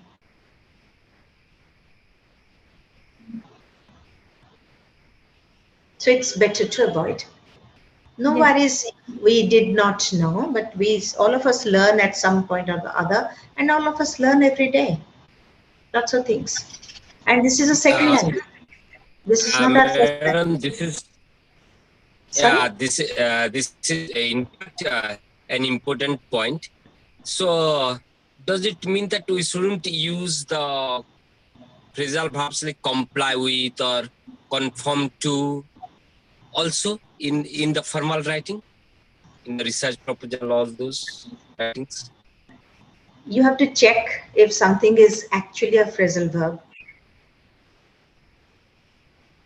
You have to check that. Yeah, because then suppose let's for example comply with or conform to, or suppose cater to or pander to. They are used more in the formal context rather than in the informal situation, I think. Yes. So when you use to, it's normally not a phrasal verb. These findings conform to the hypothesis, conform with the hypothesis, conform to the proposal. So to doesn't create a phrasal verb in most cases. So you have to check if it's something is a phrasal verb. Sorry? I'm sorry, I didn't get your what you said. I didn't capture that. In fact, phrasal verbs means verb with either a prepositional or an adverbial element. So, Yes. yeah. So what I wanted, suppose like cater to, cater to the needs of the people, or indulge in the whims of the children, or Indulge. pander to the whims of the children. So in fact, they are phrasal verb. They are They also are given in the phrasal. they are phrasal verbs. Yes, Yeah, they are. they are phrasal verbs. Yes. But what I have seen, they are used more in the formal context rather than in the informal situation. Right. They're used in more informal contexts. So some of the phrasal verbs they are used. It's not that they are not used, but cater to can have one word replacement.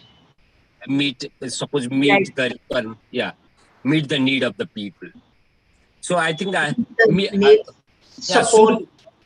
should we use meet or cater to? Suppose there is the option meet or cater to. See, there is no rule to state which one to be used, which one not to be used. But normally, yes. Normally, the convention is informal usage, not to use phrasal verbs. Phrasal verbs, because phrasal verbs are features of informal usage. That's a normal convention. That's a normal convention. Yes. Thank you so much, madam. Prakash, there is English for academic purposes. Prakash, there is a pattern English, in English for academic purposes. English for Yes. academic purpose, and the English used for academics. I have a wealth of materials. If you need it, I'll send to all of you. I understand. Yeah. Okay, ma'am, over to you. Okay, thank you. Thank you very much. Very important points coming up, really. Very important points. Okay, these are some informal expressions. So we need to keep a watch over these, not to use these in formal contexts. Not even in semi-formal contexts. Most of these are not appropriate even for semi-formal contexts.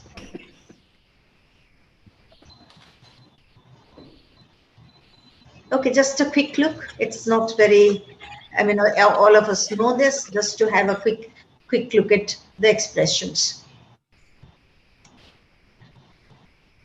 Okay, done. So now there's a question of informal intonation. Somebody talked about paralanguage. Paralanguage is not necessarily used only in informal situations. Paralanguage contains a lot of things, and a part of paralanguage is intonation. So there is a set of formal intonation types and there's a set of informal intonation types. Informal intonation is generally a rising tone. In English, particularly, informal intonation is a rising tone. That sounds more friendly, casual. It can be non-final. So these are the implications of a the implications of a rising tone. So in informal conversation, we tend to use a lot of rising tones.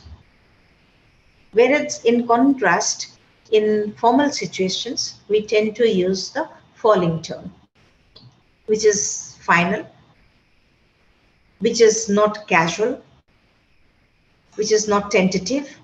So we tend to use a falling tone mostly in formal conversation. That all of us probably do this unconsciously, but this is to bring this to everyone's conscious notice, the kind of intonation that we normally use in informal situations and in formal situations. Any questions you'd like to ask here?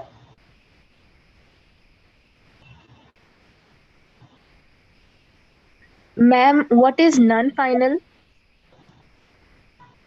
Okay. Anyone who can give a response to this? Non-final.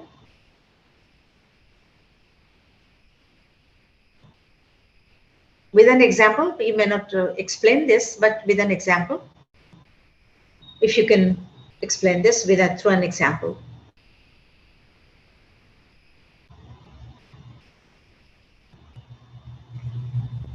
Anyone? Okay, the opposite of non-final is obviously final. It says something with finality. In formal situations, we have to be final about our observations, about the situation, about what we want to convey. It has to be conclusive. Final means to be conclusive. Non-final is tentative. So which one do you think is appropriate for for a formal situation? Being tentative or being conclusive?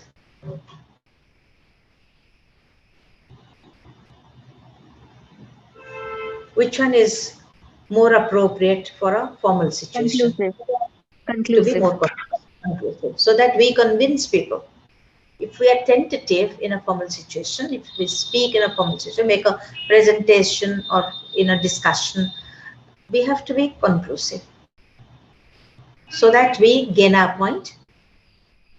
We get the support of people. People agree to what we say. So we need to be conclusive. In an informal situation, informal context or conversation, we can be non-final.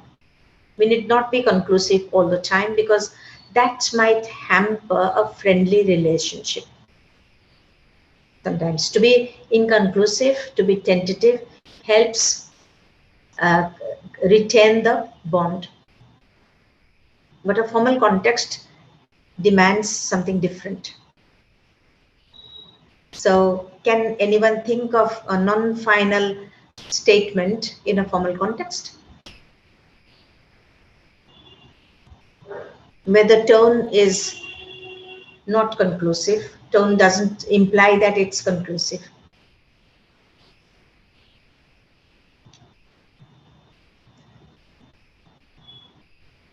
Now suppose you're planning to have a party and you're discussing, and somebody says, in the middle of a discussion, somebody says, we're going to do this right away. And another person says, we're going to do this right way. Which one sounds better in your discussion for a party among friends? Very informal discussion among friends for a party. Somebody says, we are going to do this right way. Does this sound appropriate?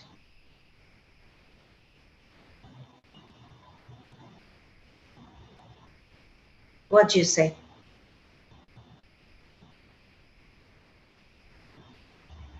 Does it sound appropriate? Or we are going to do this right way? Which one sounds better? Which one sounds appropriate?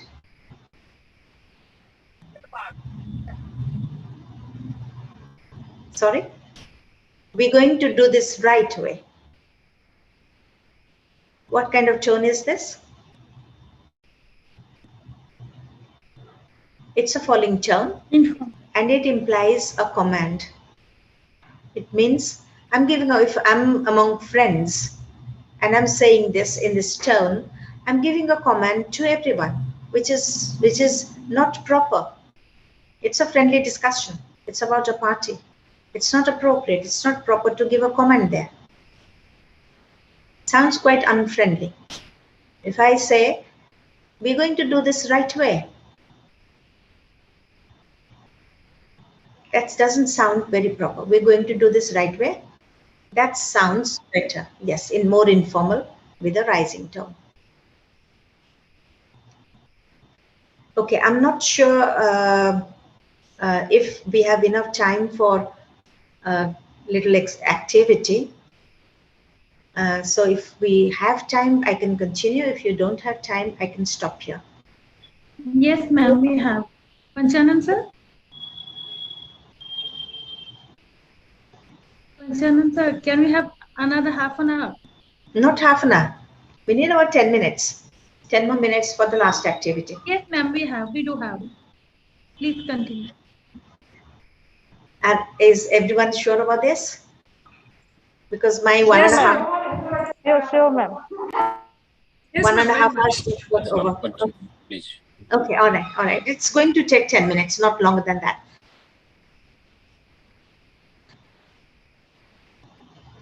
Okay, this is a quick activity. It's all very formal. What you have to do is to identify the informal expressions and modify each informal expression to a formal one. So which one is the informal expression in the first sentence? The first example, first sentence, which one is the informal expression?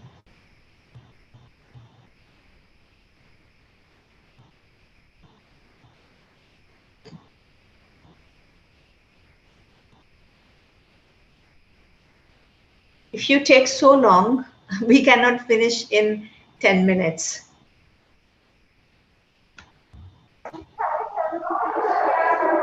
So biased. This is so biased. No, in the first sentence.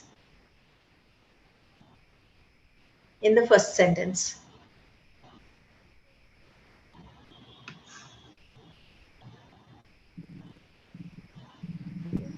With women especially, the starting of the sentence.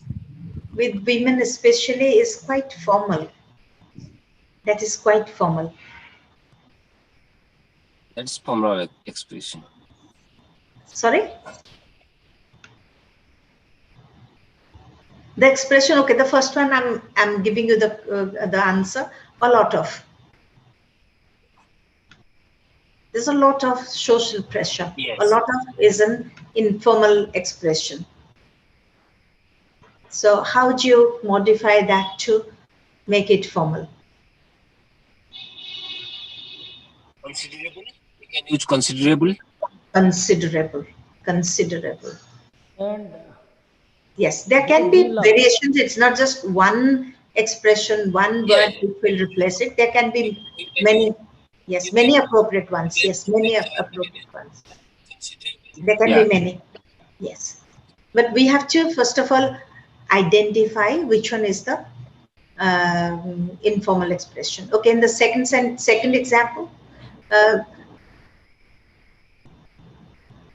in the second example, which one is a bit? A bit. A bit. That's right. A bit. In the third one, a lot of. a lot of, but yes, but if you notice, the use is a little different. A lot of social pressure, a lot of people. It's talking about people. So we can have different expressions for these two. Okay, for number 4, I'm just skipping the modifications because you can create the modifications right way. There'll be no problem with that. Just identification is important. Okay, number 4. Number 4. Got together? Got together. Yes, that's right. Got together. That's right. That's right. Number 5. A big reduction. Reduction.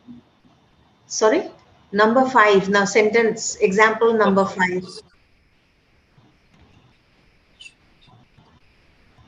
Big reduction. Big reduction. Reduction. Do you think reduction is informal? A big. A big. I think a big. A big. A big. Yes, reduction is not informal. A big is informal. Yes. Okay. Number 6.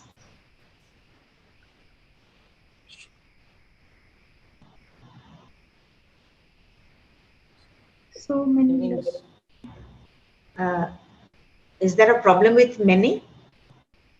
or this whole expression so many? So many or things? So many. many. Okay. Okay. And All things. right. Yes. Sorry. There is one more in number 6. There is one more. Things. Sorry. Things. I'm sorry. I can't hear your voice clearly. It's things. Things. Yes. Things. Yes. Things. So there's some problem with the my audio probably. I couldn't hear your voice clearly. Okay. So number 7.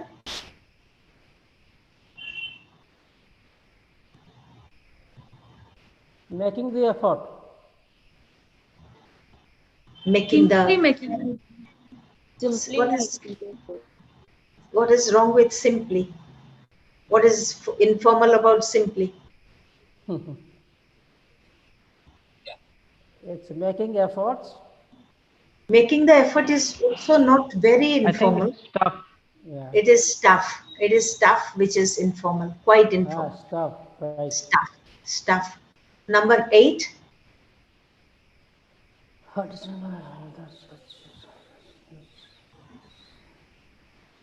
Exactly.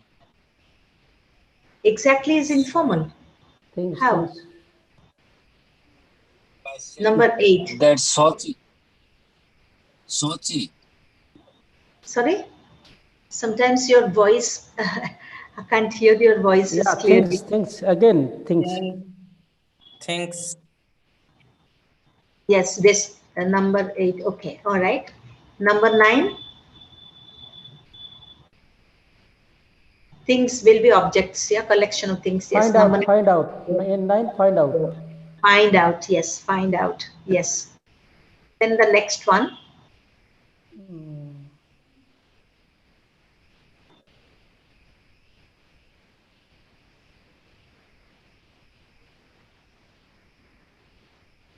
Next one.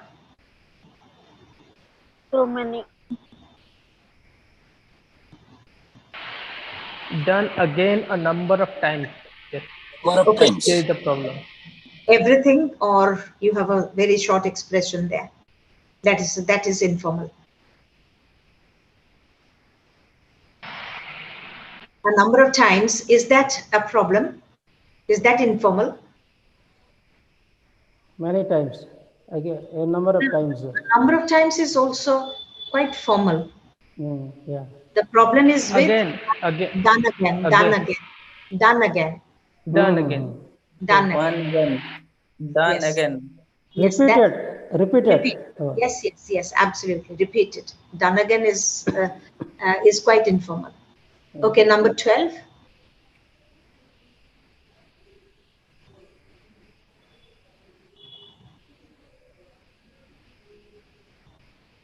Did well. Sorry? Did well. Okay, did is not a problem. Well is the problem. Yeah. Yes. So if you combine did with well, the whole expression becomes quite colloquial. Right. Okay, then the last one.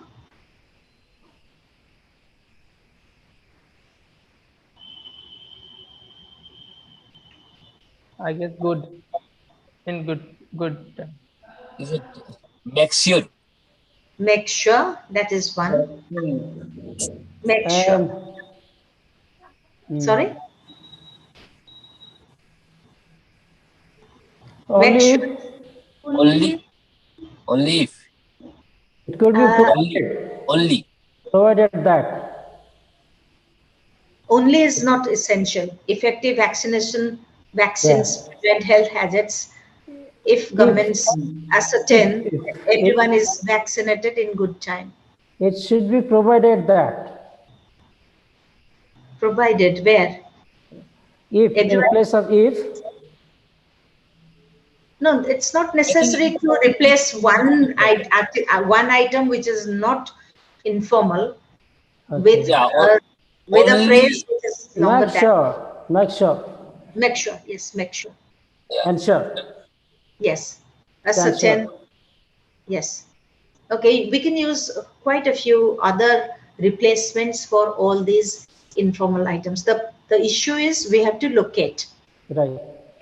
We have to locate. We should be able to locate this. So I created quite a few very formal structures so that the information will be the informal expressions will be that they'll be readily recognizable.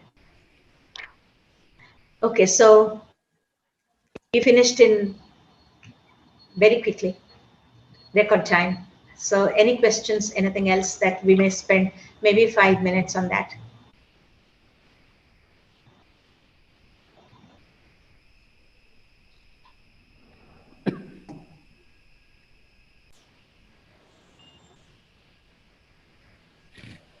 Dear participant, do you have any questions on this slide? Please do ask. Shall we start the questions? In general, or in particular?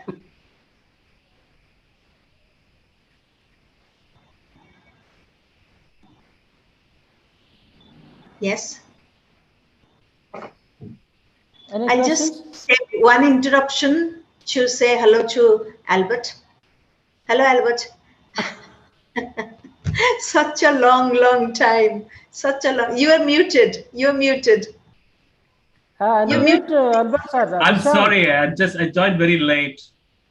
Because I thought the program is at 4 o'clock, and I was just went out and came back just now. I thought the program is at 4 o'clock. Oh, anyhow, okay. It's okay. I could join. But then now. such a pleasant thing to meet you virtually after such a long time. That's right. Yeah. Yeah, we've been disconnected for a very long time. I must thank the organizers, this English support mission to bring friends. Panchanan is doing a good job. Panchanan is quite active, and he has been connecting us with so many other ELT resource persons in the country. Yes, yes. And you're doing well, Albert? Yeah, I'm good. Yeah, I'm just doing well. Quite active. Yeah, I know. With the people, especially with the people in Odisha.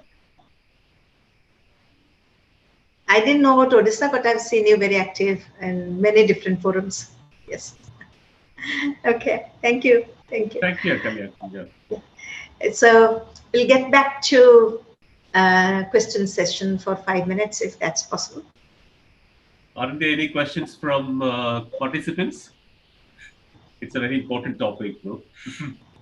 Thank you so much, ma'am, for such a practical, interactive, and interesting session. Now, may I call Yashashwini Patnaik to conduct the question answer session? No. First, let's, ma'am. Yes. Request Bhaktaram Sir to summarize the workshop. Then we'll move on to question answer session. Okay, sir. May I now request our co-moderator, Mr. Bhaktaram Sahu, to quickly summarize the entire session. Mr. Sahu. Thank you, Subhranshu. Thank you, Panchanan sir. Actually, I have been given an elephantine job. Sir, actually, yes, sir. Actually, there is a network issue on my part. So if I turn on the video, then my voice will not be heard.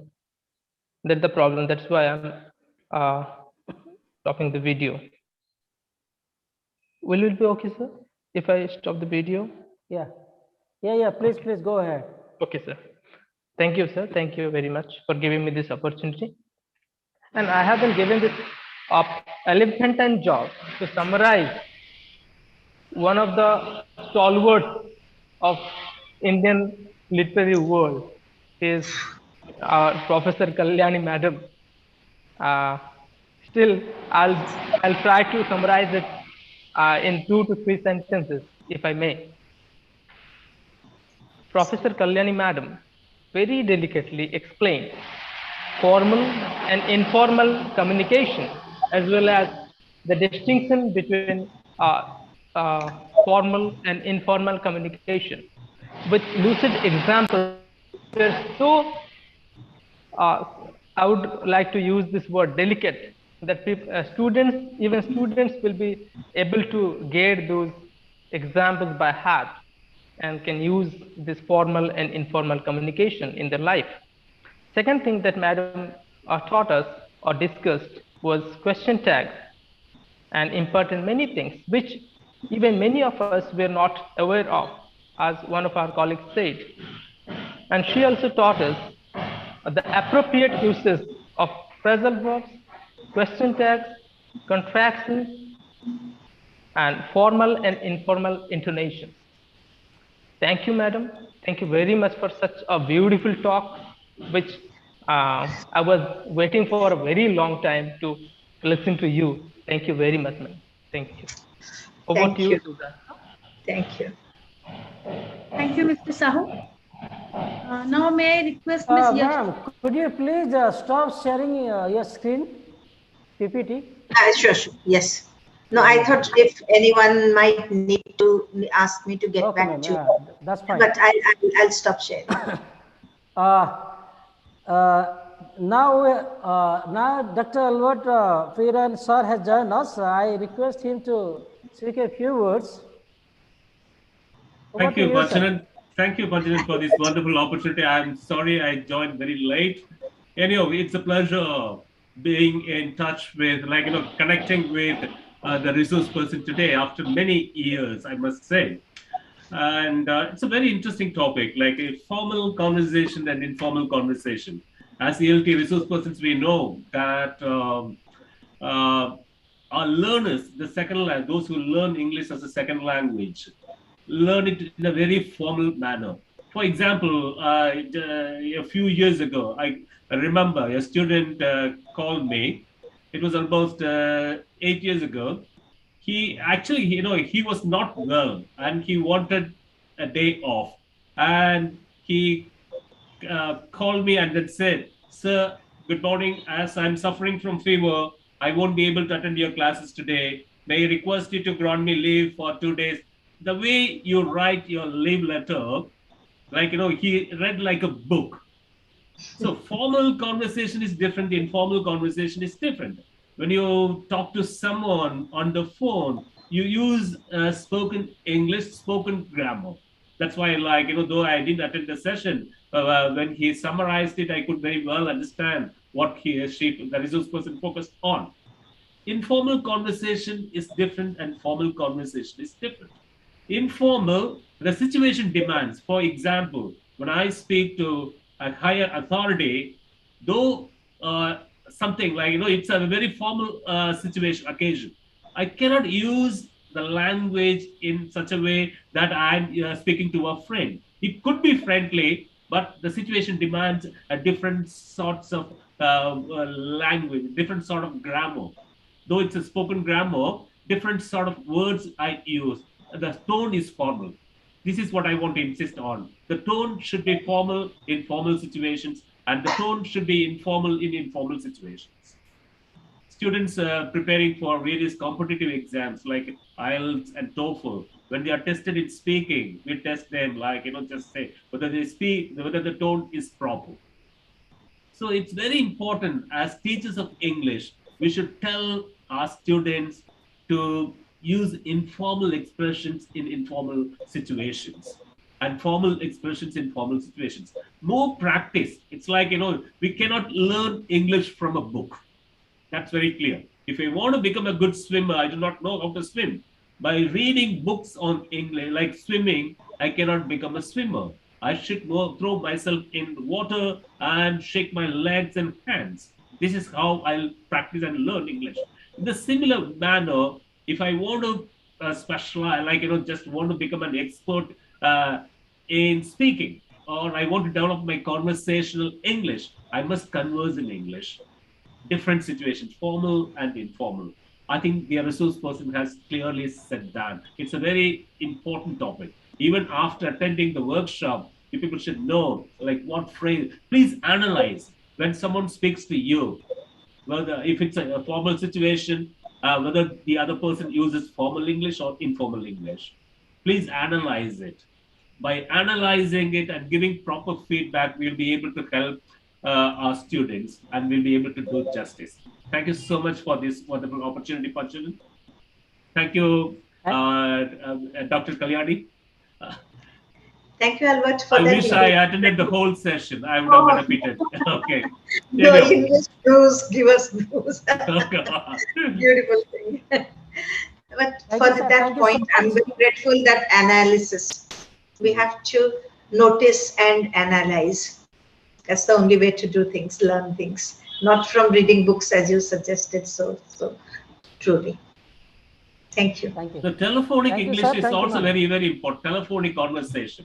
We should give role plays to our students and give them practice in telephonic conversation, because telephonic English is not face-to-face communication. So how they develop that skill is also very important. Thank you, Panchal. Thank you. Thank you, sir. Thank you so much. Over to you, madam. Dr. Radharani. Thank you so much, sir. Yes, sir. Now may I request Ms. Yasashwini to conduct a question answer session. There are 2 questions, I think. Yasashwini, are you there? No, she's unfortunately not there. She had to go to medical to attend to his father with an emergency. She went to a medical. Yeah.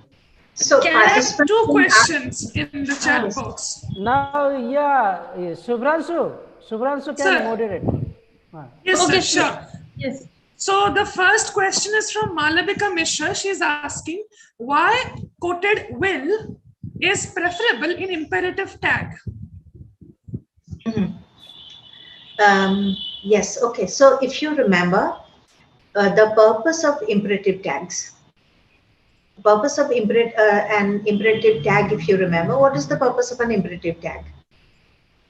So when we give a comment and we want to mean it, reinforce it as a comment, we do not use an imperative tag. So we use the normal question tag. So if I say, get me a glass of water in a formal in an informal situation, get me a glass of water, will you? Or brush my shoes, will you? We use an imperative, we might use an imperative tag to tone down the effect of a command. That is why we use an imperative tag. And because in imperatives, we do not get the auxiliary, the will is the common auxiliary that is used in imperative tags. And the address form is always to you, because you is implied in the imperative. You is the subject in the imperative. That is why will is normally used, but you can use can. I've given you examples of can, could, would.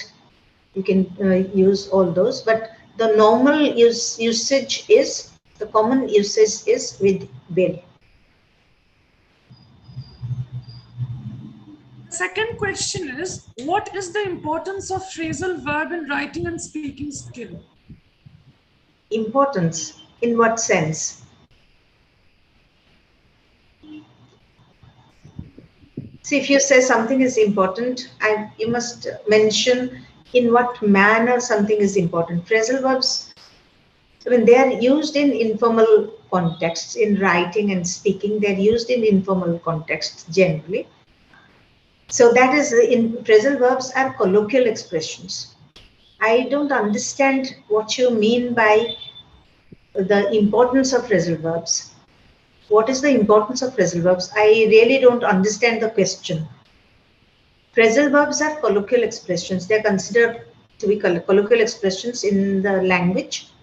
So phrasal verbs are generally not used in formal contexts, because we don't normally use colloquial expressions in formal contexts. So what I understand, probably you wanted to find out, probably, I'm not sure, you probably wanted to find out why phrasal verbs are used in informal contexts and not so much in formal situations. So that is my answer, but I couldn't understand the question. What is the importance of phrasal verbs? I really couldn't understand that question. means in writing skill, or as you have already told us that it should not be used, it should not be used in formal language, formal writings. So I have seen that many people, they are using this phrasal verb in their writings also. So Yes, they do. my question is that whether they should use it or not, or whether I should use it or not, because I have already come across many genius also, they are using these phrasal verbs in writings, in speaking. Yeah, So I yes. want to know I that got whether it you. has some importance or not, because I don't use so much phrasal verb in my writings or speaking. So I want to know that whether it is good or No, not. it is not important. It is if it is appropriate. That is the question. The question is if it is appropriate. It is considered in formal writing, colloquial expressions are not used. That is the standard understanding of a formal writing. You're talking about writing because you talked about writing. So in formal writing, colloquial expressions are not appropriate. And phrasal verbs being colloquial expressions, they are not supposed to be used in formal writing. Many people use that, maybe they are second language users like us, and they are probably not aware of the fact that phrasal verbs are to be avoided as colloquial expressions. They should be avoided in formal writing. Maybe they're not aware of this fact. And once they become aware, I'm sure they'll not use phrasal verbs so much. Maybe in a formal writing, one can use a phrasal verb here and there, rarely, but not every time. Okay, ma'am. Thank you so much. Shall I just intervene here? Yes, Well, please. maybe, yeah, Dr. Kalyani explained it very well. That's like in academic writing, or we call it formal writing, there we don't use phrasal verbs. Phrasal verbs are informal expressions. Mainly in spoken English, we use it. If you analyze it, in speech, for example, like even when they make a presentation or deliver a welcome speech, they might use phrasal verbs. That's different. But very important thing is in academic writing, we don't use phrasal verbs because phrasal verbs have multiple meanings. Sometimes I can give They can be, yes, yeah. they can be ambiguous many times. They can be ambiguous. To avoid ambiguity, please don't use phrasal verbs. For example, to meet, the phrasal verb is called on. Okay, I called on him, I called on her. There in academic writing, you cannot use it because it might give different interpretation. Please, to avoid that ambiguity, you should use formal expressions. Thank you. Thank you. Thank you. Okay, any further question, anyone? No, ma'am, I don't think we have any more questions in the chat box. And I request every participant to please fill up the feedback form, which link is provided in the chat box. If you click on the link, you can fill it up about how the session was. Thank you. Over to you, ma'am. Thank you, Subhranshu. Thank you, ma'am. It was really a wonderful session. And since we are teaching English for a long time, but actually we did not know how to identify between this informal and formal conversations. And today we could know the do's and don'ts of informal and formal conversations. Thank you so much. Now may I request Mr. Panchanand Durya, the founder of English Support Mission, to deliver his vote of thanks. Sir. Is it essential to make it so formal? No, not that. Okay. That's important. Deliver it in But an we informal do manner. it. Yeah. Thank you, Dr. Radharani Naik, Madam, for giving me an opportunity to offer vote of thanks. It's a great privilege and honor for me to give a vote of thanks to today's session. At the outset, I'm very much deeply thankful to Professor Kalyani Samantray for having being kind enough to do a session on this very, very important topic, making time to do a session on this topic. And I'm also equally thankful to Dr. Lord P. Ryan, sir, though he joined us rather late, but he's joining us gave us something informative to all our participants. My thanks are due to all the participants who were active from the start of this session to the end of the session. I'm also thankful to every single members who are devoted to this webinar series. Again, I am thankful to Dr. Gopal Chandra Nayak, Assistant Professor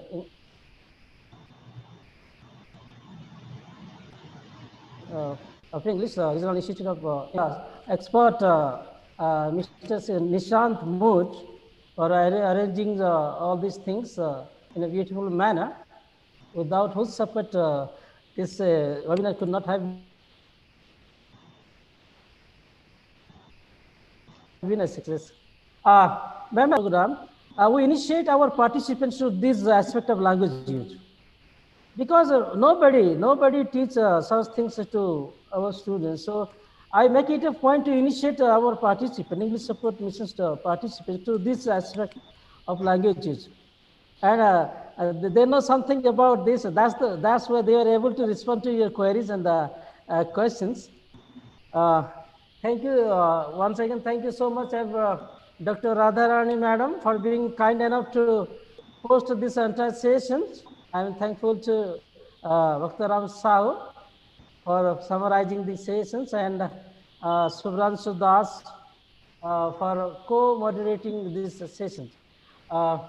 Thank you so much. I'm looking forward to your next session with great avidity, and thank you once again for being kind enough to grace the occasion with your presence. Thank you so much, ma'am.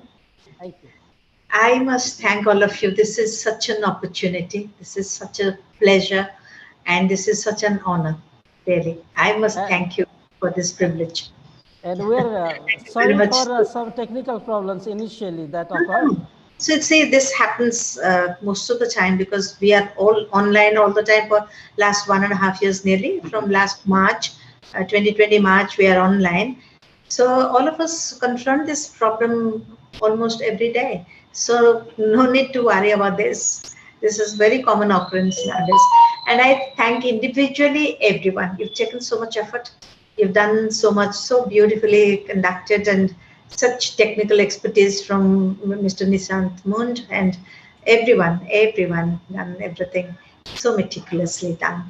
And looking forward I'm extremely sorry for the blunder I made at the beginning. It's no blunder. Actually, right then I got a call from Kalpana ma'am, so I just said, I welcome Kalpana ma'am. See, of course it happens. I forgot that already. Even I don't remember such things. I mean, these things don't matter at all. What's in a name? Ma'am, you won't believe. Ma'am, yes. You won't believe many of our participants and our English support members have your profile with them. they are very impressed with your profiles. Okay, thank you. Ma'am, actually, don't share my profile with anyone normally. It's ridiculous. Yes. And that is Dr. Radharani Nayak, Assistant Professor of English from Government Autonomous College, Bhubaneswar, Patna. Right. I forgot to introduce her to all of you. Even I forgot to introduce you, sir.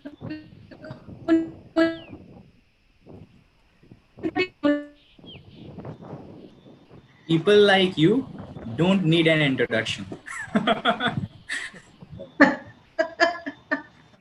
Ma'am, actually, yesterday after seeing my WhatsApp status, one of my students called me and said, "Are you going to moderate Kalyani ma'am's session?" I said, "Yes." You need to be very careful, sir. Oh my God! You need to be very careful. My bad reputation travels in front of me. No, ma'am. This is not a bad reputation. This is what makes you this great. This is the standard you carry. You have set this standard for yourself. No, in my department, people always call me with a particular name, not in front of me. They call me Tigress. Oh my God! That happens with every teacher, ma'am. Okay, thank you very much. Wonderful Thank session you. with all of you. Nice meeting And everyone. Nice meeting old friends. Nice meeting you too. Ma'am, Yes. Dr. Albert sir is connected with us and he's ready to support us in whatever possible manner he can. Yes, we discussed that when you talked to me first, if you remember. We discussed that. It's such a great opportunity to have such people. They are luminaries in doing whatever they're doing, in both in research and in practice. Yes, ma'am, we are committed to organizing such events because of support that we get from people like you and Albert sir and Rajgopal sir. Definitely. Yes, but been a great support to us. It's opportunities for us. I consider this to be an opportunity for me personally. Yes. So thank you very much. I have a previously synopsis presentation coming up at 2 o'clock.